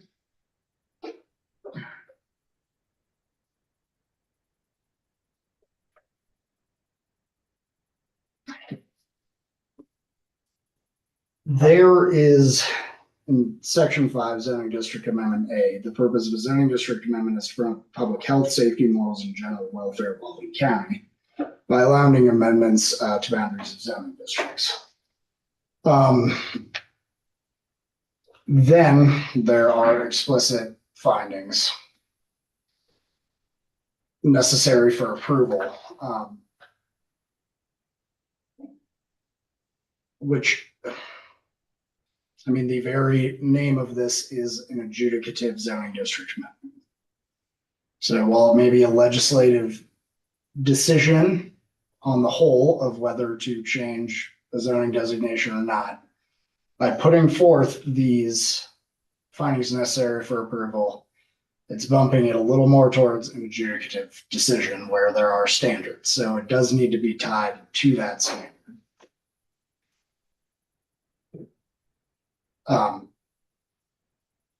In some capacity.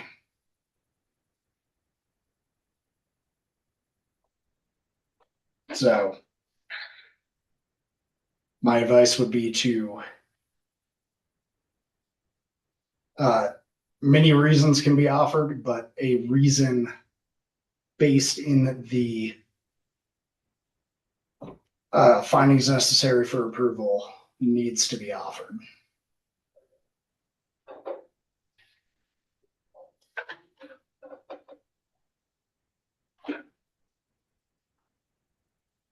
Mr. Chair. Please go ahead, Mr. Higley. Yeah, again, it's not inappropriate that we tinker with these motions to try to get them right. I would offer an amendment combining the thoughts that I'm hearing, and I'm sympathetic to Commissioner Hanning's point, arguing against some of the observations I made earlier. It's true that this subdivision has a gazillion little tiny lots, but in fairness, were it to have come to us for zoning, say, coming out of agricultural land into a subdivision, we would not have approved small lot residential for this because it is not compatible with the comp plan, in my opinion, and the priority growth areas that are outlined in the comp plan. Many of these lots have not been built on, which to me justifies a finding that it is not compatible with its surroundings, even though those surroundings would have a legal right to develop at a much higher density. They have not. And the fact that it's zoned rural residential and is in priority growth 3 suggests that the position of the county has been to maintain as low a residential density as we can. So I would offer an amendment to your motion, Mr. Chair, including as part of our findings that the proposal does not generally follow the comp plan and is not compatible with the surrounding land use. That sounds like a friendly amendment and I'll accept it. Do we need to vote on that, Matt? Since I seconded it, I can have the second join in accepting as a friendly amendment. So I think we're good to go. So is there any other further discussion? In that case, we'll vote. Ms. Hanning? So we're voting on denial. So We're voting on aye, denial. aye, yes. Ms. David? Aye. Higley? Yes, vote to deny. And my vote also is to deny. That motion carries. Thank you for the public to attend. You may leave or stay as you wish. And we will have a 10-minute break. Thank you. And reconvene in 10 minutes. Bernie, do whatever you want to do. Thank you. Hopefully work as well. So you're staying in town, right? Yes, I hope that's okay. No, that's fine. Okay. So when you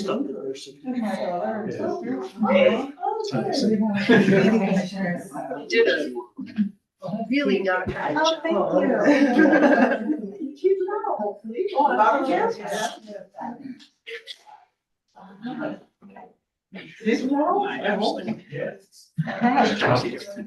Yeah, I guess we will.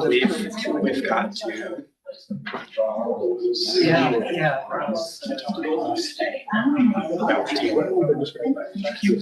I don't think it's vote for it's too wide for people against it to initially. Sure.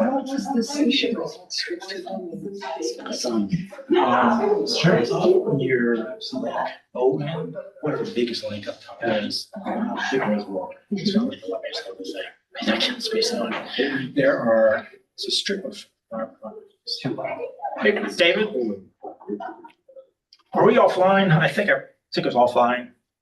Recording, it's still. No. You gotta hit the mute button. Oh,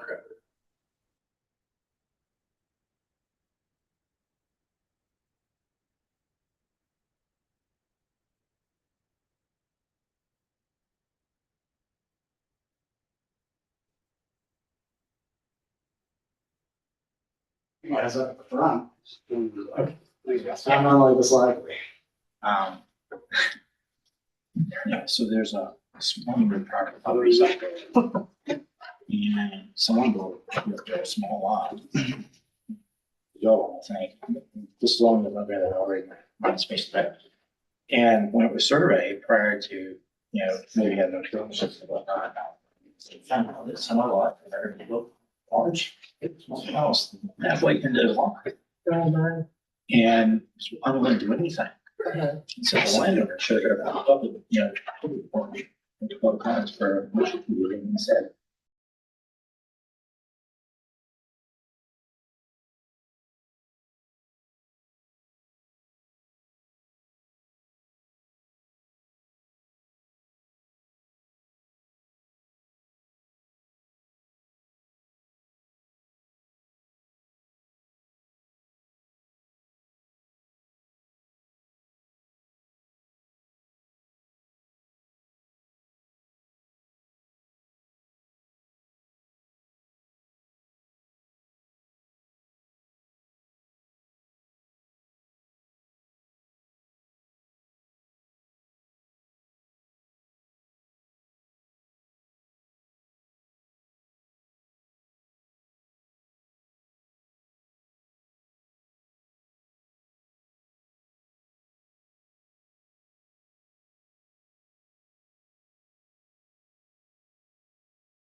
Say it once. There you go. There you go.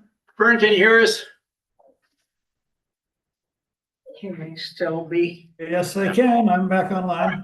Get started again then. I think we're all done with our break. Good. And so I will apologize to you gentlemen. I'm sure you're from Lien now. And I had meant to have a break after you guys. It's no excuse, but my notebook for this meeting is at home. I got here. It really happened. So I'm embarrassed about it, but I'm admitting what happened. So anyway, Mr. Gertz, would you please present our next item? Sure. You can't tell by mortified.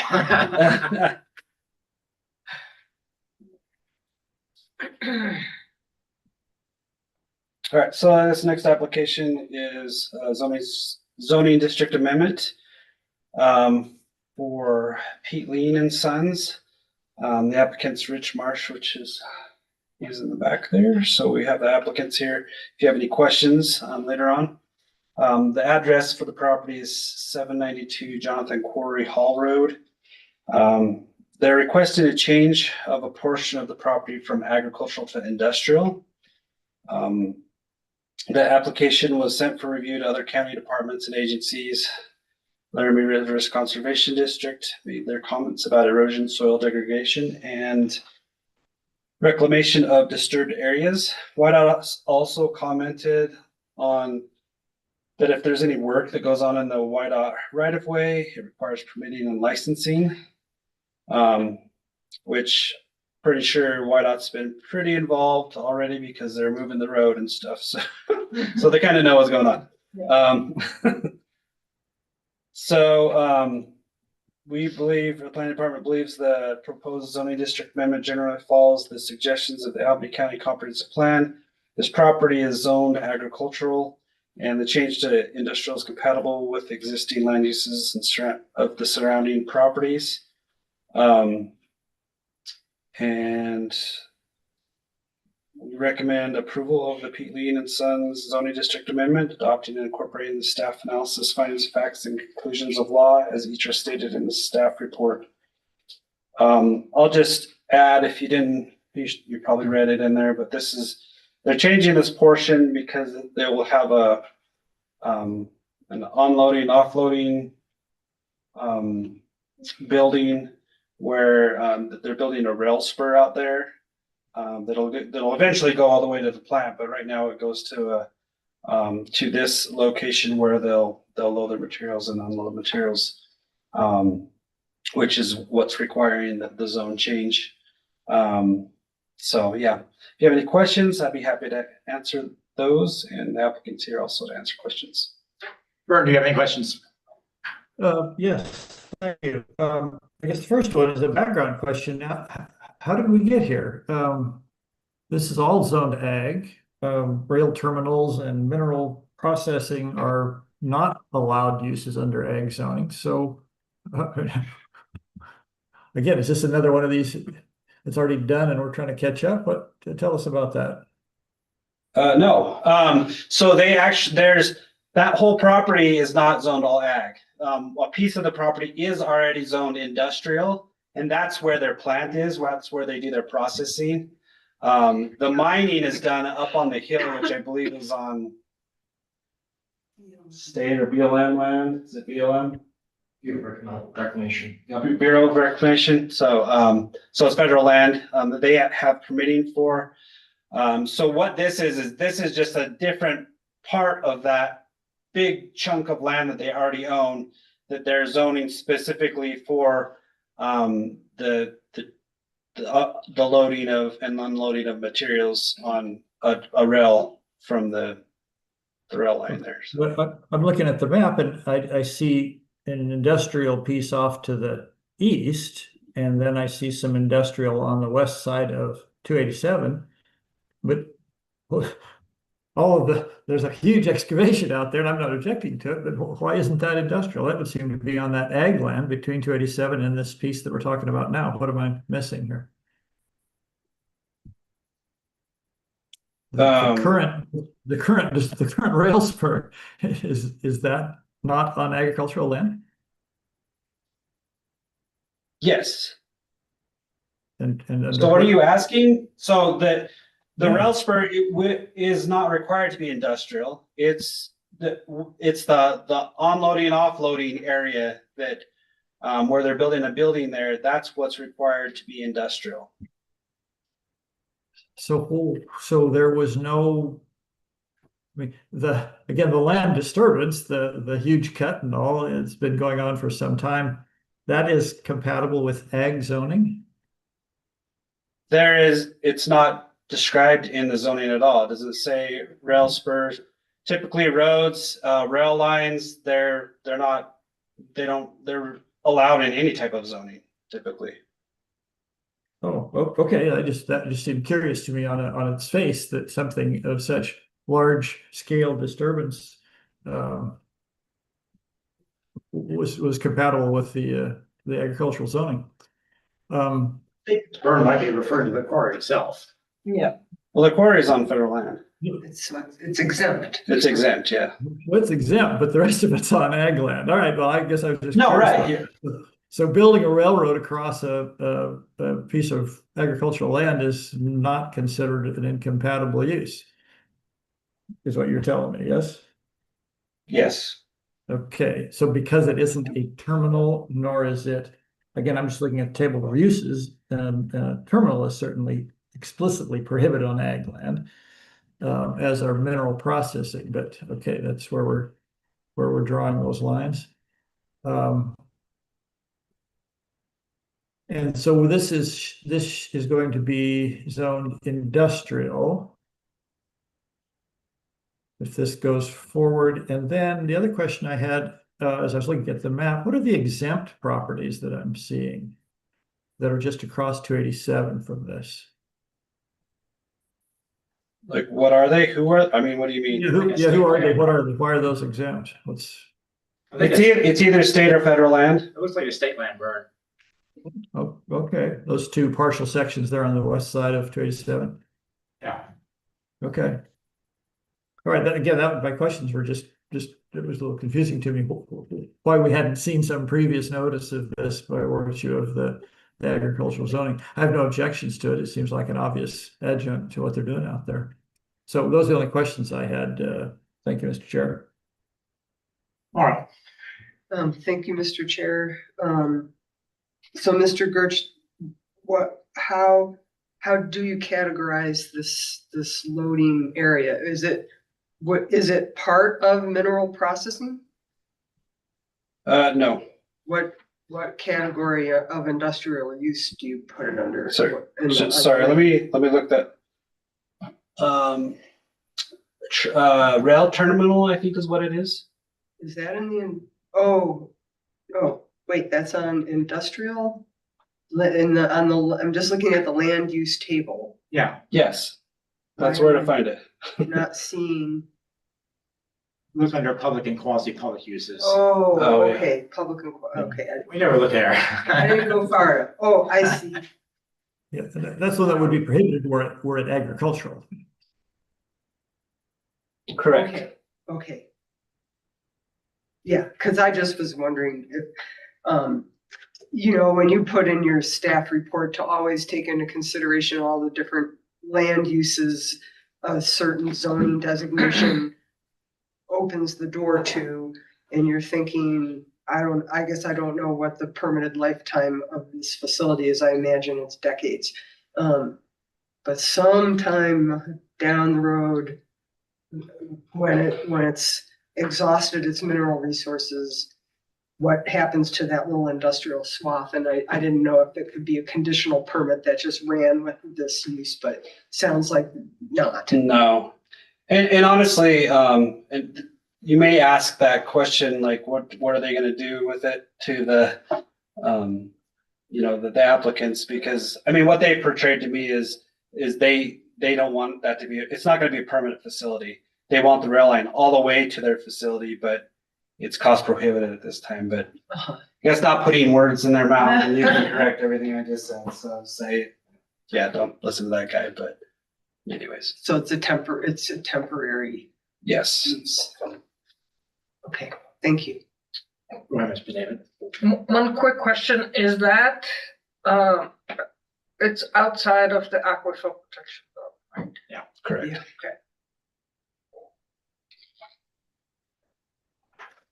Okay, any further questions for staff? In that case, let's hear from the applicants. Tell us all about this project. We want to know everything. Well, not me, but they do.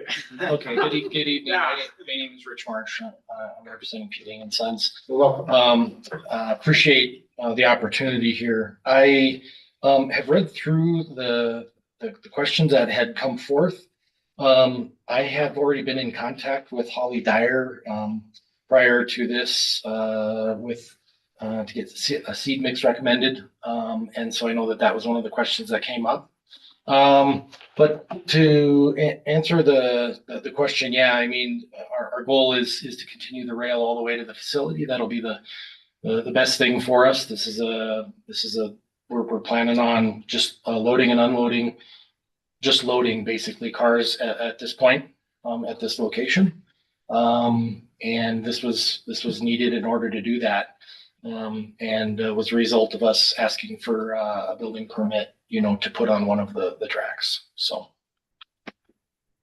And I'm just out of curiosity, how long has this project been in planning?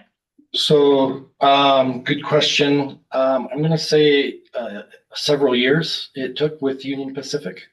I think to answer Commissioner Hinckley's question, we had called early on because normally we would require, in my mind, it would have required some sort of construction permit when we called the county, and so when we explained that there's really no construction permit. So if you disturb a bunch of soil, dirt, get a construction permit, but it's my understanding that wasn't there. And so I think to answer Mr. Hinckley's question, I think that's how we ultimately got here. When that question was asked early on, we have agreements with Union Pacific Railroad. We have agreements with YDOT.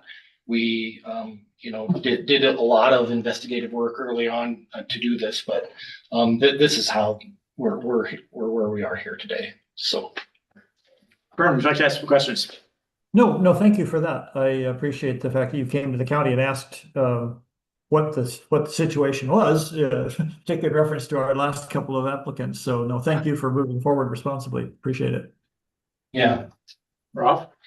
Quick question, how do you get your materials from the quarry to this spur? Great question. So from the quarry, it comes down the hill and it gets processed at the plant.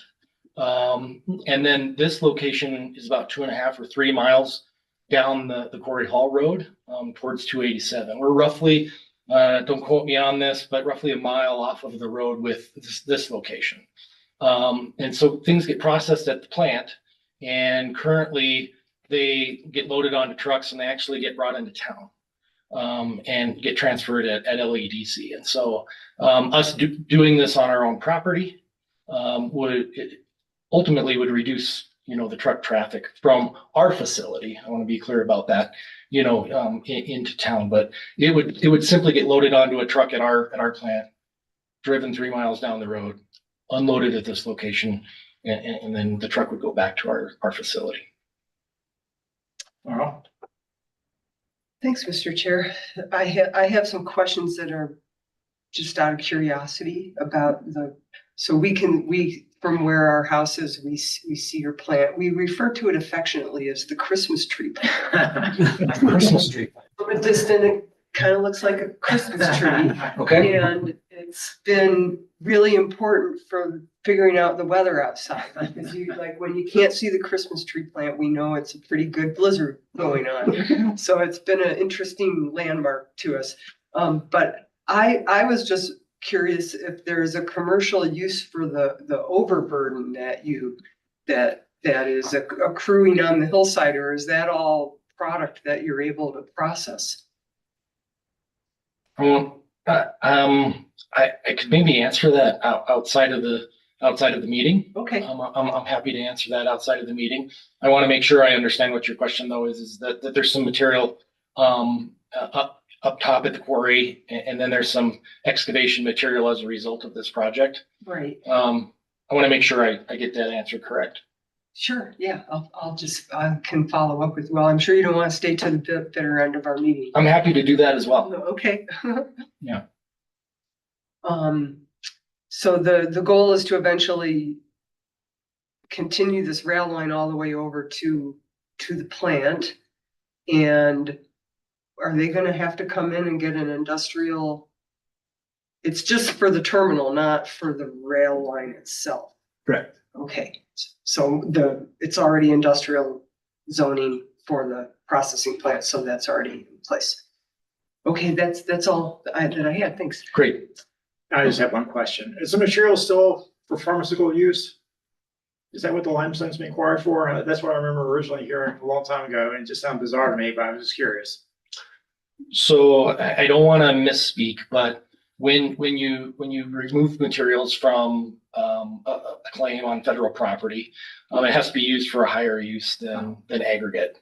And so the limestone materials do get processed into various other subsequent materials, and they're used for a variety of uses. Dozens, hundreds of uses. Yeah, well, very good. Any further questions? Applicant? No. All right, well, thank you. We will conduct a public hearing, and I don't see any member of the public here. So may I have a motion to close the public hearing? I move that we close the public hearing. Is there a second? I'll second. Any further discussion? In that case, all in favor of closing the public hearing, say aye. Aye. Aye. That motion carries. Any further discussion, or could we have a motion?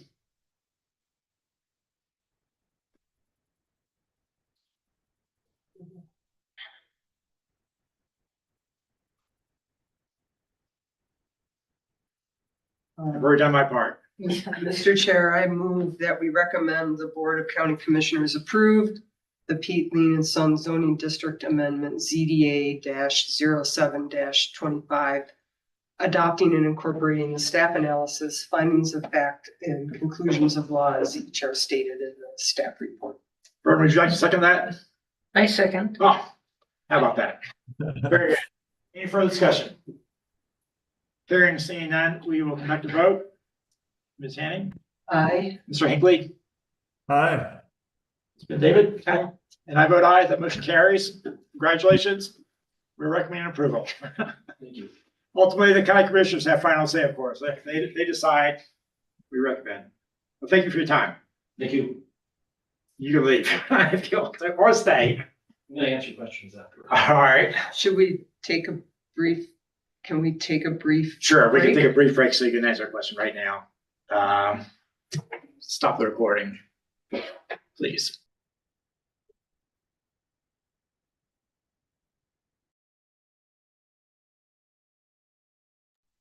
Oh, okay, That would be yeah, a violation. gotcha. So, I suppose, yeah, the commission as an agency cannot Right. receive information collectively outside of a public meeting. Yep. Okay. All right. It's okay. You're allowed to leave and I can just remain curious and watch from a distance. And I probably could find your permit online to know the answer to the question too, so. Well, again, thank you. Thank you. I do not see any citizens here who wish to comment, unless you folks want to comment about something. You want to say, well, we've done a good job of their meeting or not, now's your chance. Okay, we'll move on to current planning projects. Item 8, rules of practice and procedure of the Albany County Planning and Zoning Commission. David. Apparently at a meeting I wasn't here, you guys were messing with the rules of practice and procedures, so. Yeah, so there were some amendments made. They were published and a public hearing was scheduled for tonight. So this amendment addresses how to deal with a tie vote if that were to occur. Not that would ever happen. But yeah, so yeah, I really don't have anything else. If you have questions for probably Matt on this, or we can take questions. And then if not, we can do the public hearing and you guys can do your discussion and do what you want with it. Other questions for staff? None? Online, Bird? I have a amendment to offer, but we can wait till after the public hearing. All right. I got a question. And you've been planning for 14 years, 15 years now? 17. Is that right? 17? How many tie votes have we had at this commission? In your memory, I know one for sure, right? but then before that, I don't remember, honestly. Do you have any other you believe, or do you? I don't remember another one, honestly. So it may be we've only had one in nearly 20 years. That's a possibility. So. That's my one question. So, Matt, do you have anything you want to add to this? No. I guess, no. I mean, hypothetically, there is like one situation, pretty much be limited to, subdivision applications and, commercial wind energy conversion system applications. Where if you don't make a decision within a certain timeline, it's deemed approval. So, and those are also really the only two situations. And actually, I think I misspoke. I don't remember off the top of my head if that's the case for wind energy conversion system, but it is for subdivision. There are specific timelines in there. I just don't remember what happens. Yeah, I It don't. doesn't- You don't meet those, but. Right, I remember for sure, if planning and zoning doesn't make a recommendation on a subdivision permit application, it's deemed approved by planning and zoning. So, yeah, I mean, it could very well be that this is unnecessary, but yeah, I suppose that's really your decision. I just wanted to offer this at the time as something that could be considered. Well, sure, you're doing your job.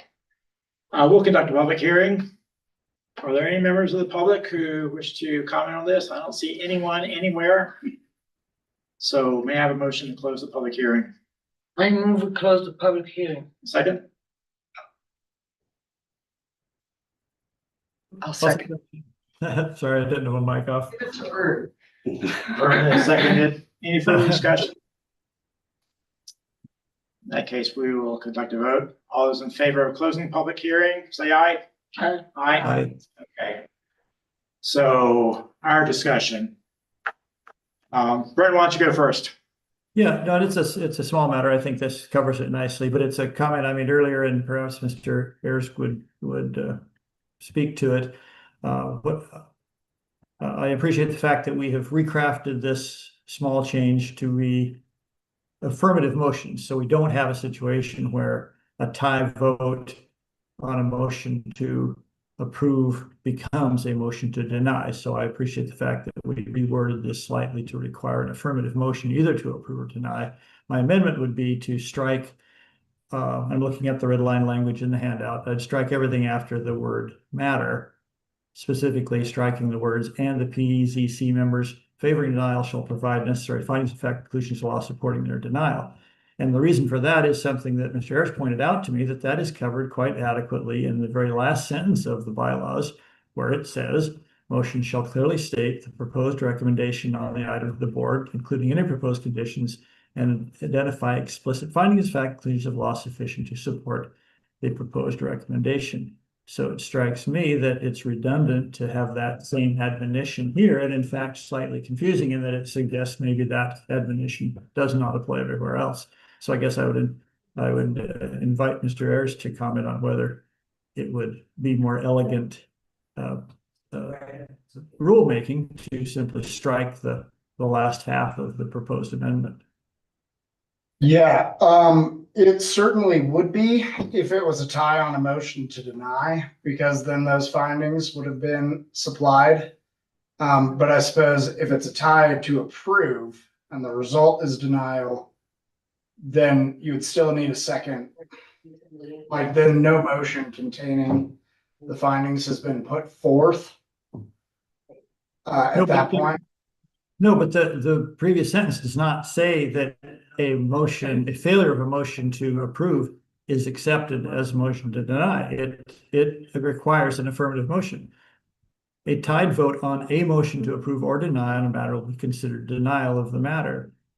So this requires, if we had an affirmative motion to approve something and it was denied, we would be nowhere.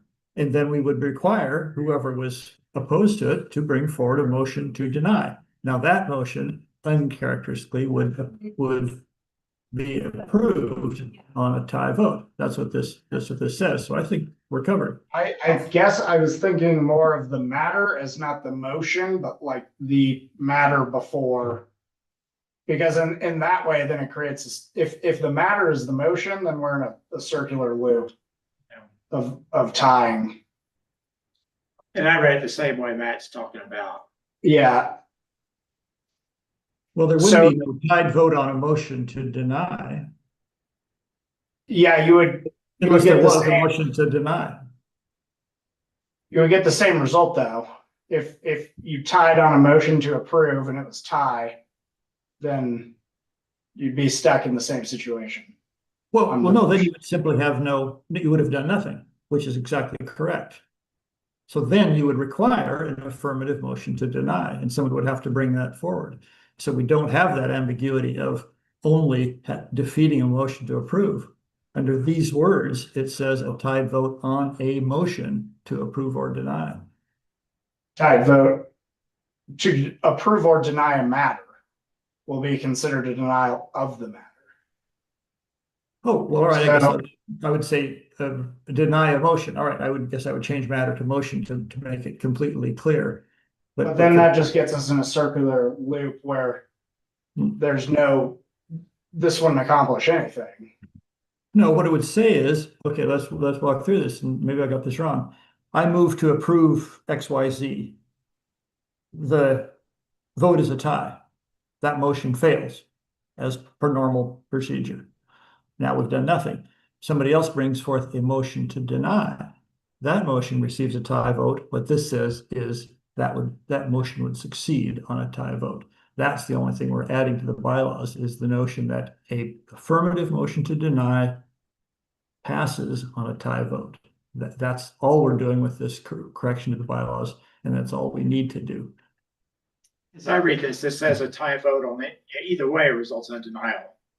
Yeah, unless it can be, That's the way I read it. unless permitted. Yeah, that was Your intent, right? Yeah. Yeah.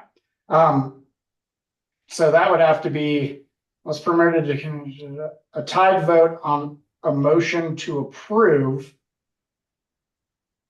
Or deny, strike the words a matter. Okay, well, I want to interrupt here for a second. Yeah. Before we parse this language any further, I'd like to see if we have other general comments about changing our bylaws, because I do have some general comments I'd like to offer. So Mara or Rob, y'all either. I was questioning the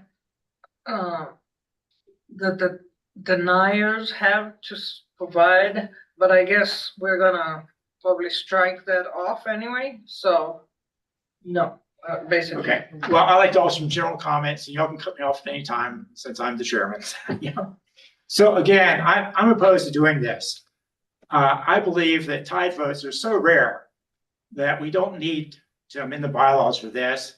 In the worst case, we have a tie vote, we can schedule another vote for our next meeting, 4 weeks, 5 weeks later, and have a decisive vote. We can make sure we've got 5 people, either present or online. One way or another, we can make that happen. And the likelihood, given the past historical record, that we're gonna have 2 tie votes in a row has to be extremely small. So I don't think we should do this. That's my first point. But secondly, I think if we were going to have a way to decide a tie vote, my recommendation would be altogether different. What I would use to decide a tie vote would be the staff recommendation. And I think we could do that. That would be my preference. But the third thing is, if we were going to arrive at a decided recommendation by a tie vote, the way I would go is, rather than take that as a denial, I would take that as an approval. I think unless there's clear-cut grounds for denying an application, then property owners should have their rights recognized. And if we can't find their clear, undeniable reasons to deny an application, then we should go forward on it. So those are my general comments. You certainly don't have to agree. Can I? And now we can talk about language. Can we respond to Sure, your last absolutely, point? absolutely. Your last point is that we should approve, right? But the one case of tie vote we had, today we actually voted against that. So to automatically approve or automatically adopt the staff recommendation is not what happened with the one tie vote we did have. So I would say, I don't know that we need this language in the bylaws, but I don't want us to automatically either accept the staff recommendation or automatically approve. No, yeah, no, that's the difference of opinion. That's fine. That's Yeah, absolutely yeah. fair. I just want to express my opinion. And with that, we can go on and further craft Vern's language. Vern's got his hand raised. Oh, Go yeah, ahead. well, no, Mr. Chairman, you're opening us to a broader philosophical discussion, which is appropriate for us to have from time to time. And I agree with Commissioner Van David. No, the default should be denial. The whole tenor of all of our zoning and subdivision laws are you have to make an affirmative finding of to pass something. And I think we've perhaps been a bit fast and loose with that, but every one of those, it doesn't say if you can't find that it has no economic impact, you'll pass it. It says you have to find that it has no economic impact. So throughout our regulations, the default is denial. The burden of proof of each of those findings is clearly on the applicant. So there should be no sense of nice try, get you across the finish line. If we fail to affirmatively find any of those things, then we should deny, I think, on the face of the regulations. I think that's a great point, and I disagree, but that's fine. Yeah, no, that's fair enough. You have something to say, sir? I guess, Bernie, you are correct. That is certainly like the tenor of zoning regulations, or at least ours. I mean, it's also just a fundamental principle of administrative law, is that agencies have to supply sufficient findings and conclusions in order to pass any muster in court. And honestly, I think that this commission does a better job than most agencies in supplying rationale for its decisions.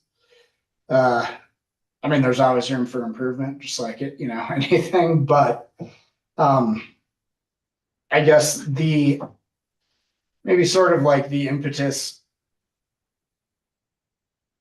from my perspective was, to ensure that things are efficiently passed along to the Board of County Commissioners, which ultimately makes the decisions in this matter, particularly with past bills that have been introduced, putting strict timelines or wanting to put strict timelines upon local government agency decision-making and providing fines to applicants if those timelines are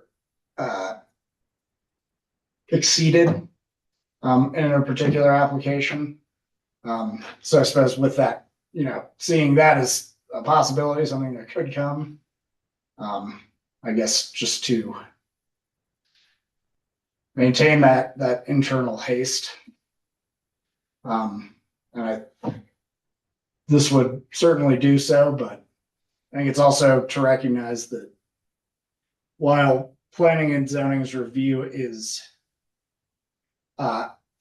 very important and probably more detailed than the commissioners are able to do, just as a function of their significantly broader scope of responsibilities. The decision ultimately is theirs. So I guess those are my philosophical thoughts. Yeah, well, that's great. Look, I just want to express my views, and whatever y'all decide with, I'm absolutely fine with. And we can craft some language now and vote on it and be done with it. It's a practical matter, it doesn't matter much since this doesn't happen very often. I mean, I would probably just think to see if this even wants to go forward before crafting language, because Well, we can have a quick show of hands. Do y'all feel like we ought to do this in general? Vern, you think so? Yay, nay? I'm okay with not doing anything. If we do something, I would just like to do our best work in terms of just, again, efficiency and elegance of the prose. What do you So think, Mark? either way. I think that it's worthwhile to have the language in the bylaws. Ralph? I agree. Yeah. All right, so let's do it. Okay. And I also support, Vern's, change of language because I think it does make it a little clearer. Okay, Vern, you want to do it again and let us know what we're gonna do here? I guess I just want to ask about that. Go ahead. So I think I essentially understand. You'd say a tied vote on a motion to approve a matter will result in a deny or a defeat of the motion, at which point a motion to deny is required to be provided, which if resulting in a tie vote will be adopted. Well, that, Sounds, because there's kind of like a missing part where it's like, if you get a tie vote on an approval, then it has to go to a denial. Oh, but what if you get a tied vote on the denial, then that's just automatic? All right, let me read it the way I would offer it. Okay, unless permitted to continue consideration of a matter to a later meeting, a tied vote on a motion to deny will be considered a denial of the matter, period. That, I think, is the simplest way to say what we want to do. but I think we're saying that if we had a tie on an approval, Then It's a hard denial. it's No, but it stating isn't. how it gets dispensed with is as a denial. No, and I don't think that's what we want to do, what you just said.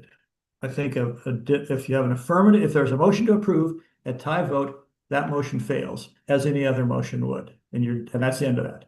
Now, if someone wants to deny it, they bring forward an affirmative motion to deny. That very special motion would pass on a tie vote, but we would Okay, not. Well, now I see what Matt's saying, because that doesn't leave us an out. If we No. have repeated tie votes on. It does, but you're sort of, you're not, I think that would be like confusing for later, like when all of us are gone. Yeah. Without knowing the context of that language. There's a sort of like blank logical step missing on a tie. I mean, Or how an about just something unstated very step. simple, like a tied vote will result in a recommendation to deny, Yeah, and that That's it. takes care of I it. think that's. Tied vote that's is all. easy. I Okay, think. Sorry, Deny the application, deny the application. I personally think the way Matt has it worded makes a lot of sense in that, okay, in the case where we had our tie, it just so happened that it was put forward as a motion to deny. Like, that's really pretty rare. It seems like a lot of people, their go-to is gonna be to approve it and watch it die. And so if you really wanna be fair to a tie situation and make it really clear to the next decision makers up the food chain that there was a lot of dissent about whether this was approvable, that both cases should end in a denial going forward. And that if the people who were on the side of denying it have to then make another motion in the affirmative of denial and provide their Reason. their basis for that conclusion in law or their findings of fact, then they need to state that for the record to go forward as a denial to the Board of County Commissioners. So I think the way it's worded right now is a fair way to treat all ties. And that he was just adding on that additional part that you're talking about striking. Because for the record, you're gonna have to provide a basis in your findings for denial, and it's up to the Board of County Commissioners then to what they're gonna do with it. Yeah, and the findings shall be provided. That was to specify, like, in a situation where if it's a tie on a motion to approve, then there, hasn't. But I guess if you wanted to say that, a tied vote on a motion to approve,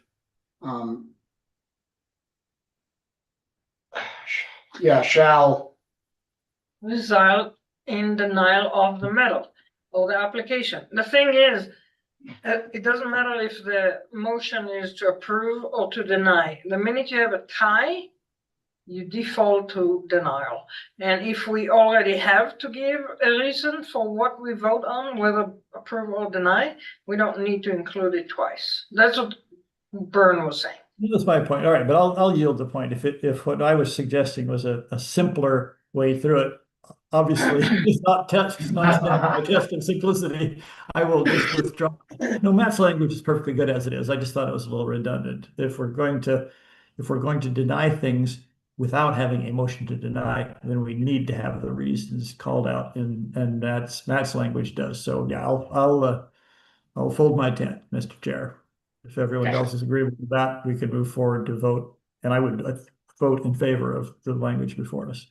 I think we should have a motion. I move that we accept the amendment as distributed for public comment. Is there a second? Go ahead.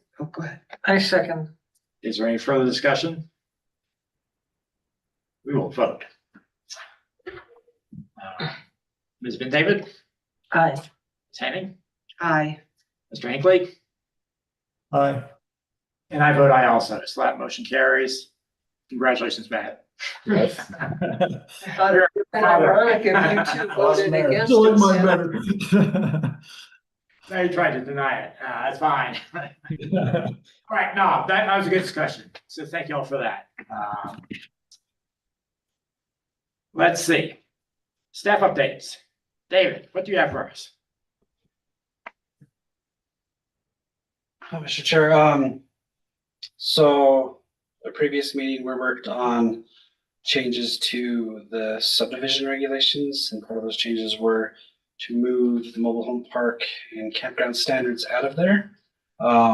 We have been working diligently, Matt did a lot of work on this, to move those into the zoning resolution. And as always seems to occur, there's other things to look at and discuss and figure out. So we're working through that process, and we will bring those to you when we have it all done. But we are making progress on that. What else? Do you have anything you want to talk about, Matt? No. Okay. Any other updates that I should have? No, not that you should have.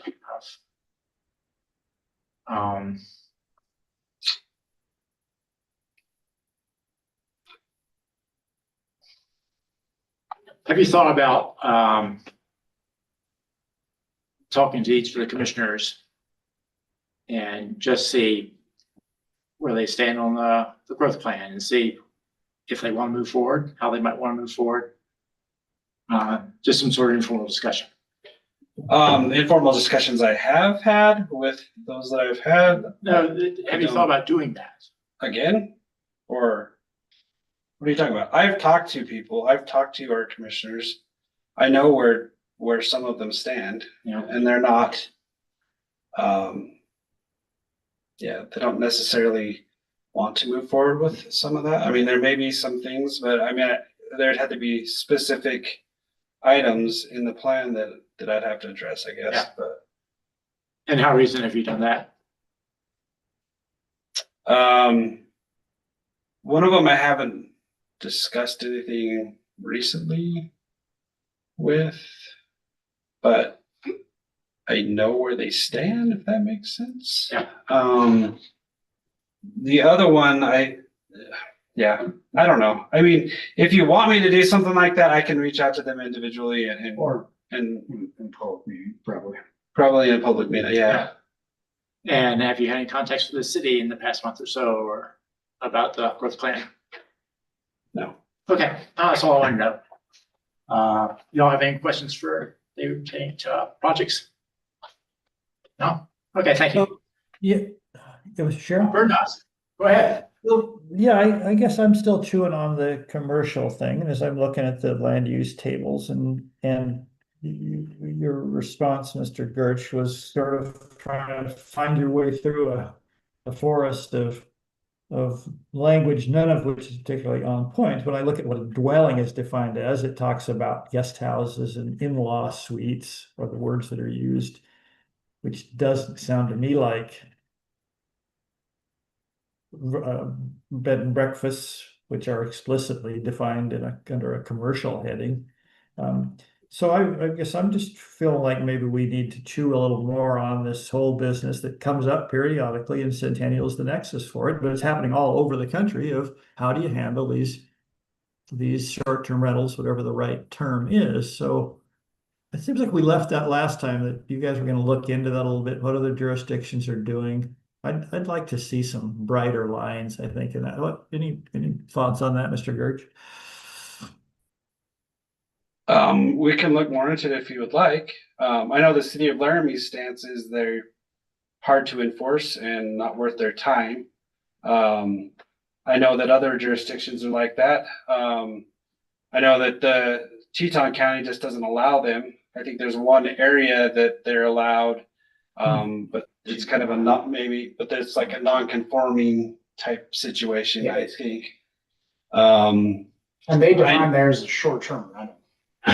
Yeah, Yeah. short-term rental is the kind of the standard for the planning. Is the thing. But other communities in the state have looked into it. I think I'm trying to think of which community, like Park County, they've looked into doing these. I guess, we can regulate these through our zoning. I mean, if we wanted to just require a conditional use or allowed use or whatever, depending on the zoning type, or do it that way. A lot of the issues that surround these are not our issue, right? When it comes to like, whether they got commercial kitchens or how they're dealing with that, or how they're dealing with taxation, or there's a lot of issues that come up that are surrounding the short-term rental arena. Yeah. Allegedly criminal activity. Yeah. I mean, there's a lot of issues, but I mean, there are certain things that we can do. We could put them in our, the easiest thing would be is to put them in our land use table and say where they're allowed or where they're not. I mean, it's like the structure, it's a single family dwelling, if it's just like a typical Airbnb. Yeah, I mean, what's the difference with bed and breakfast? Well, bed and breakfast is the common definition is that it actually provides breakfast. Like that is a required component. So I mean, it's like, yeah, they're serving food to guests. Whereas like You don't think of a host being. Yeah, I was gonna say that. Typically, there's a host there. Maybe not living there, but they will be on the presence.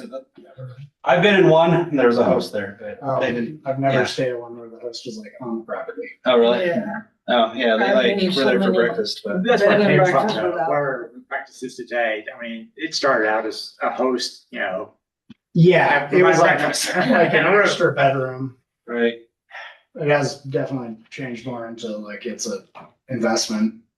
Bert, we've mentioned it before, but I mean, enforcement's just a huge problem. Whatever you, Okay, what is this?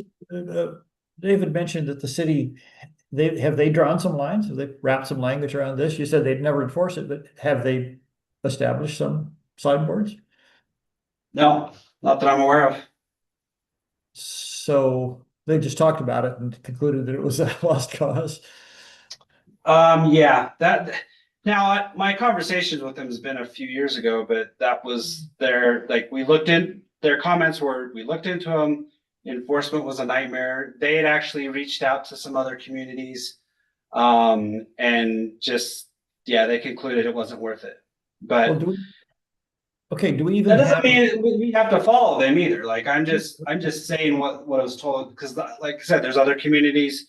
This is always a topic in like the planning, emails that I see, oh, how are you doing this? What are you doing here? And, well, and even if they weren't regulating them, I don't see a bright line between these kinds of things and a motel. So maybe we would just define what we aren't regulating. Is it a certain number of rental units? Is it a certain period of time? It seems like to have our current regulations make sense, we still need a line between commercial and all this other stuff. Letting your buddy give you $10 to spend the night. Can we? I mean, you were talking about swimming pools and all kinds of elaborate things, but certainly we would recognize something as a motel that didn't have full-scale amenities. So would it be useful for us to at least have a definition that ended commercial? And granting all the needs, they're on the other side of that line. The problem is that if there wasn't a lack of compliance with this property, for example, we would never have any jurisdiction or potential to have one. They violated the one dwelling rule, right? And so we had something to discuss. Okay. But if you have a home and in Arizona, and in the winter, in the summer, you rent it out. Who can tell you, no, you can't have nobody in there? Yes, you have to keep it locked.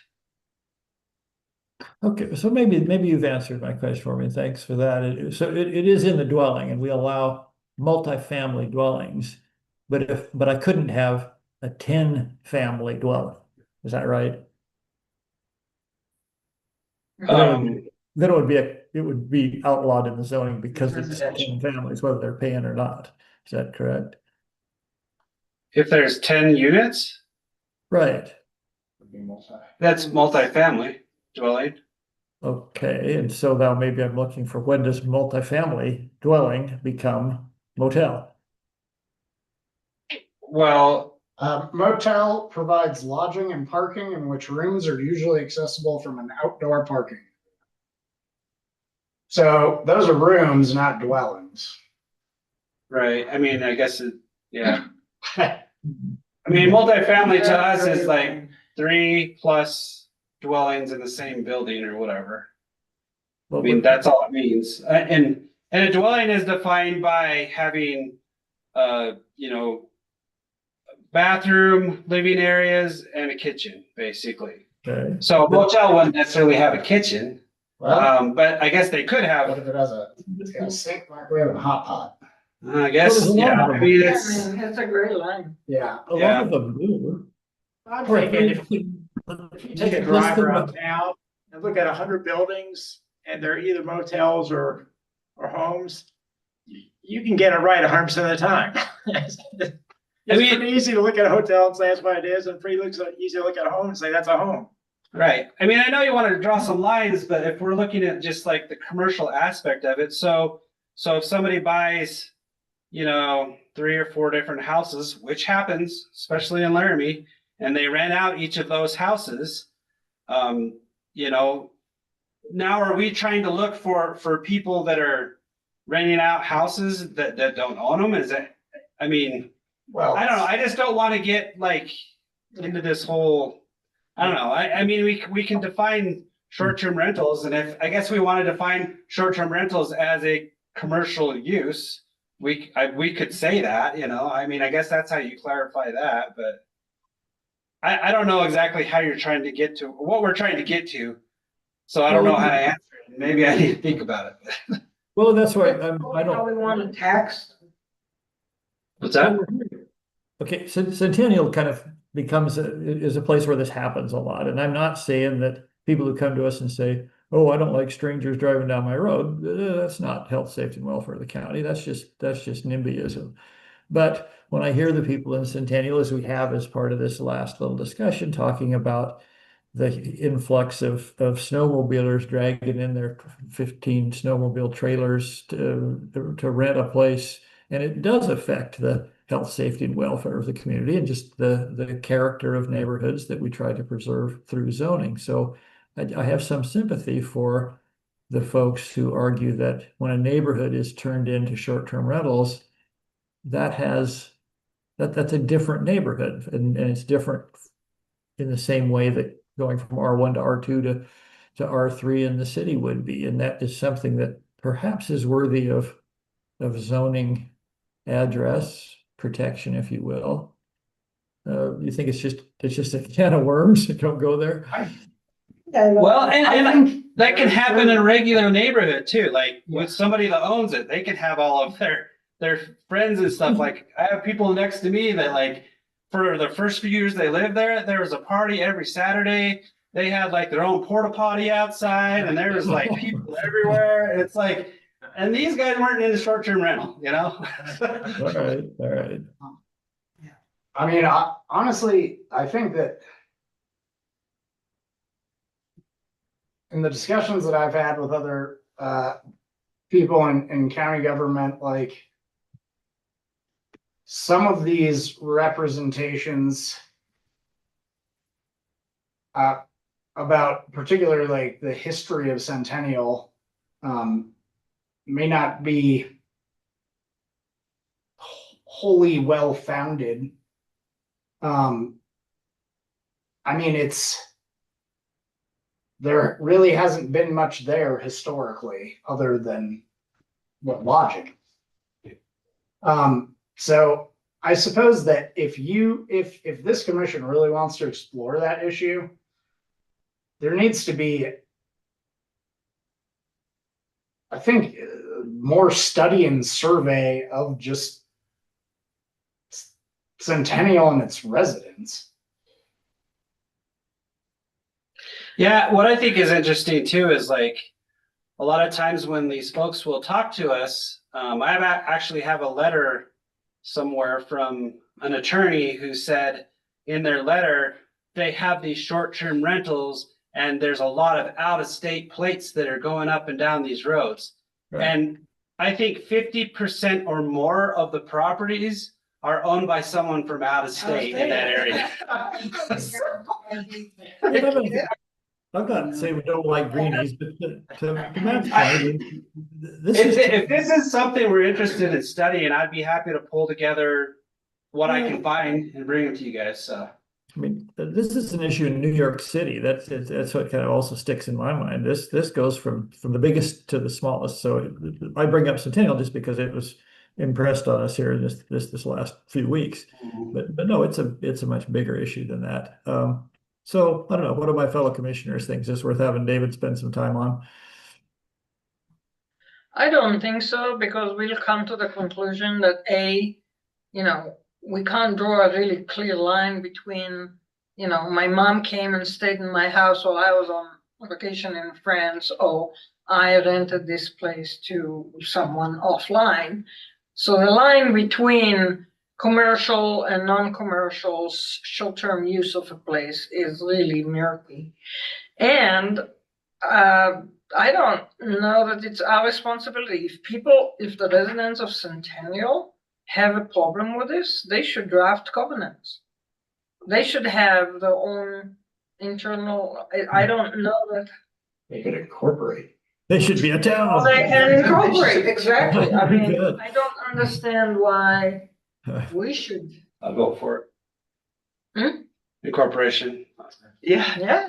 Most of our problems are in that area. Yeah. Not most, a lot of them. So this issue comes up enough that we know there are people in the county who are concerned about it. And it strikes me that what's the difference between having a bed and breakfast in your neighborhood, which is on our land use table, and having a short-term rental in your neighborhood? I mean, aren't they kind of equivalent in One terms of? serves food, one's gonna have more units. It'd have more units potentially, I guess. I mean, Maybe. Yeah, like an Airbnb, I mean, it's one unit. Like but is it like like think of the Mad Carpenter. I don't know how many rooms they have there, I don't know right? what that is. It's a bed and breakfast like a block away. It's a gorgeous little house. Owned Big by house. not very nice people. And so like, I don't know if you counted up all the rooms and how many people you could put in there. And how that equates to like some of these VRBOs and how many people they can provide service to. You know, I don't know. So I guess the question is does it rise to the level of impact on a neighborhood to merit having in the land use table? We hear from people that say it does. But then you get into well, how do you actually regulate it? I mean, Well, and how representative is that of the majority of VRBOs. of people that live in Centennial? Right, yeah, no, well, I think when this came up in the past, we got mixed. Some people were very for them. They feel like it brings visitorship and helps the economy locally. And so there would seem to be kind of equal yays and nays. And Centennial is sort of a gateway to outdoor recreation in Albany County. Yeah. I mean, and I guess you have to think too, it's like, do we want to limit them in this area? Do we want them to go away? I mean, I don't know, like, are they not good for our community and for the economy? Right. You know, like in that area? To me, it So, strikes me I don't know. more as a political issue than a planning issue. And I think it's something the county commissioners all take up if it's important enough to be taken up. They can provide some direction. Right. The other thing is like, you know, even if we did do some type of regulations, I believe everything that exists today would be non-conforming. So, I've had a lot of complaints about the short-term rentals, but it's really about one property in Centennial. So, and there are others in that neighborhood that I've heard, but I've not heard complaints about these other proproperties. And say, people So- say they don't know where their public school is. Which is interesting, so. Yeah. But I mean, and maybe that's something that, you know, maybe we do. I think what Matt said, to really like survey the Centennial area. And, you know, if we did something, maybe we just want to do it in the Centennial area because we don't hear complaints anywhere else. It's just that area, well, usually just that property. Yeah, there was an So. Airbnb that I stayed in off of 130 and like the Lazy Dog Chalet, something like that. It's right by that Meridian Road. But anyway, I mean, you know, it's like that's on 4 or 5 acres, and it's an entire house. I mean, Right. you can't see neighbors. So You make the Centennial Like, yeah. short-term rental overlay. Or it's I mean, we really is it dependent on like the size of the parcel? Because like, yeah, an entire house on, you know, 5+ acres, it's a totally different story than Right. a guest in like a accessory structure on 2 acres.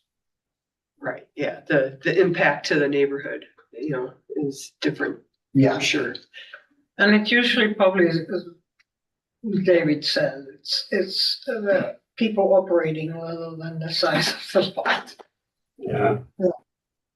But I think somebody said it, or maybe it's Burns, like, this is an issue that communities across the nation are tackling, you know? Yeah. And I honestly don't think we have the issues like some other places. I mean, some places they really do, like, you know, a huge portion of their housing stock is that's what they're using it for.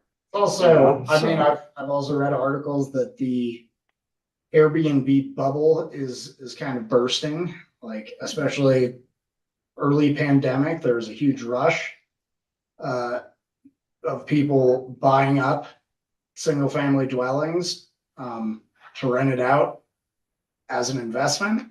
And that got a little oversaturated. So, Well, and it's a lot of times you could go to the Airbnb and get a cheaper room than a motel or whatever, a hotel. And well, that's not the case anymore. I mean, that's not the case. Like everybody's the prices are, kind of stabilizing. So more equal, but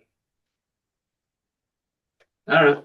It's an interesting topic for sure. Does that leave you all satisfied? Or completely All right, no, unsatisfied? something to think about, and I guess if one of us Yeah. gets a wild hair, but no, thanks for the discussion. It's not gonna go away, but Right. it's not ripe for our address right now, perhaps. How about some general commissioners' comments? Maura, what would you like to say?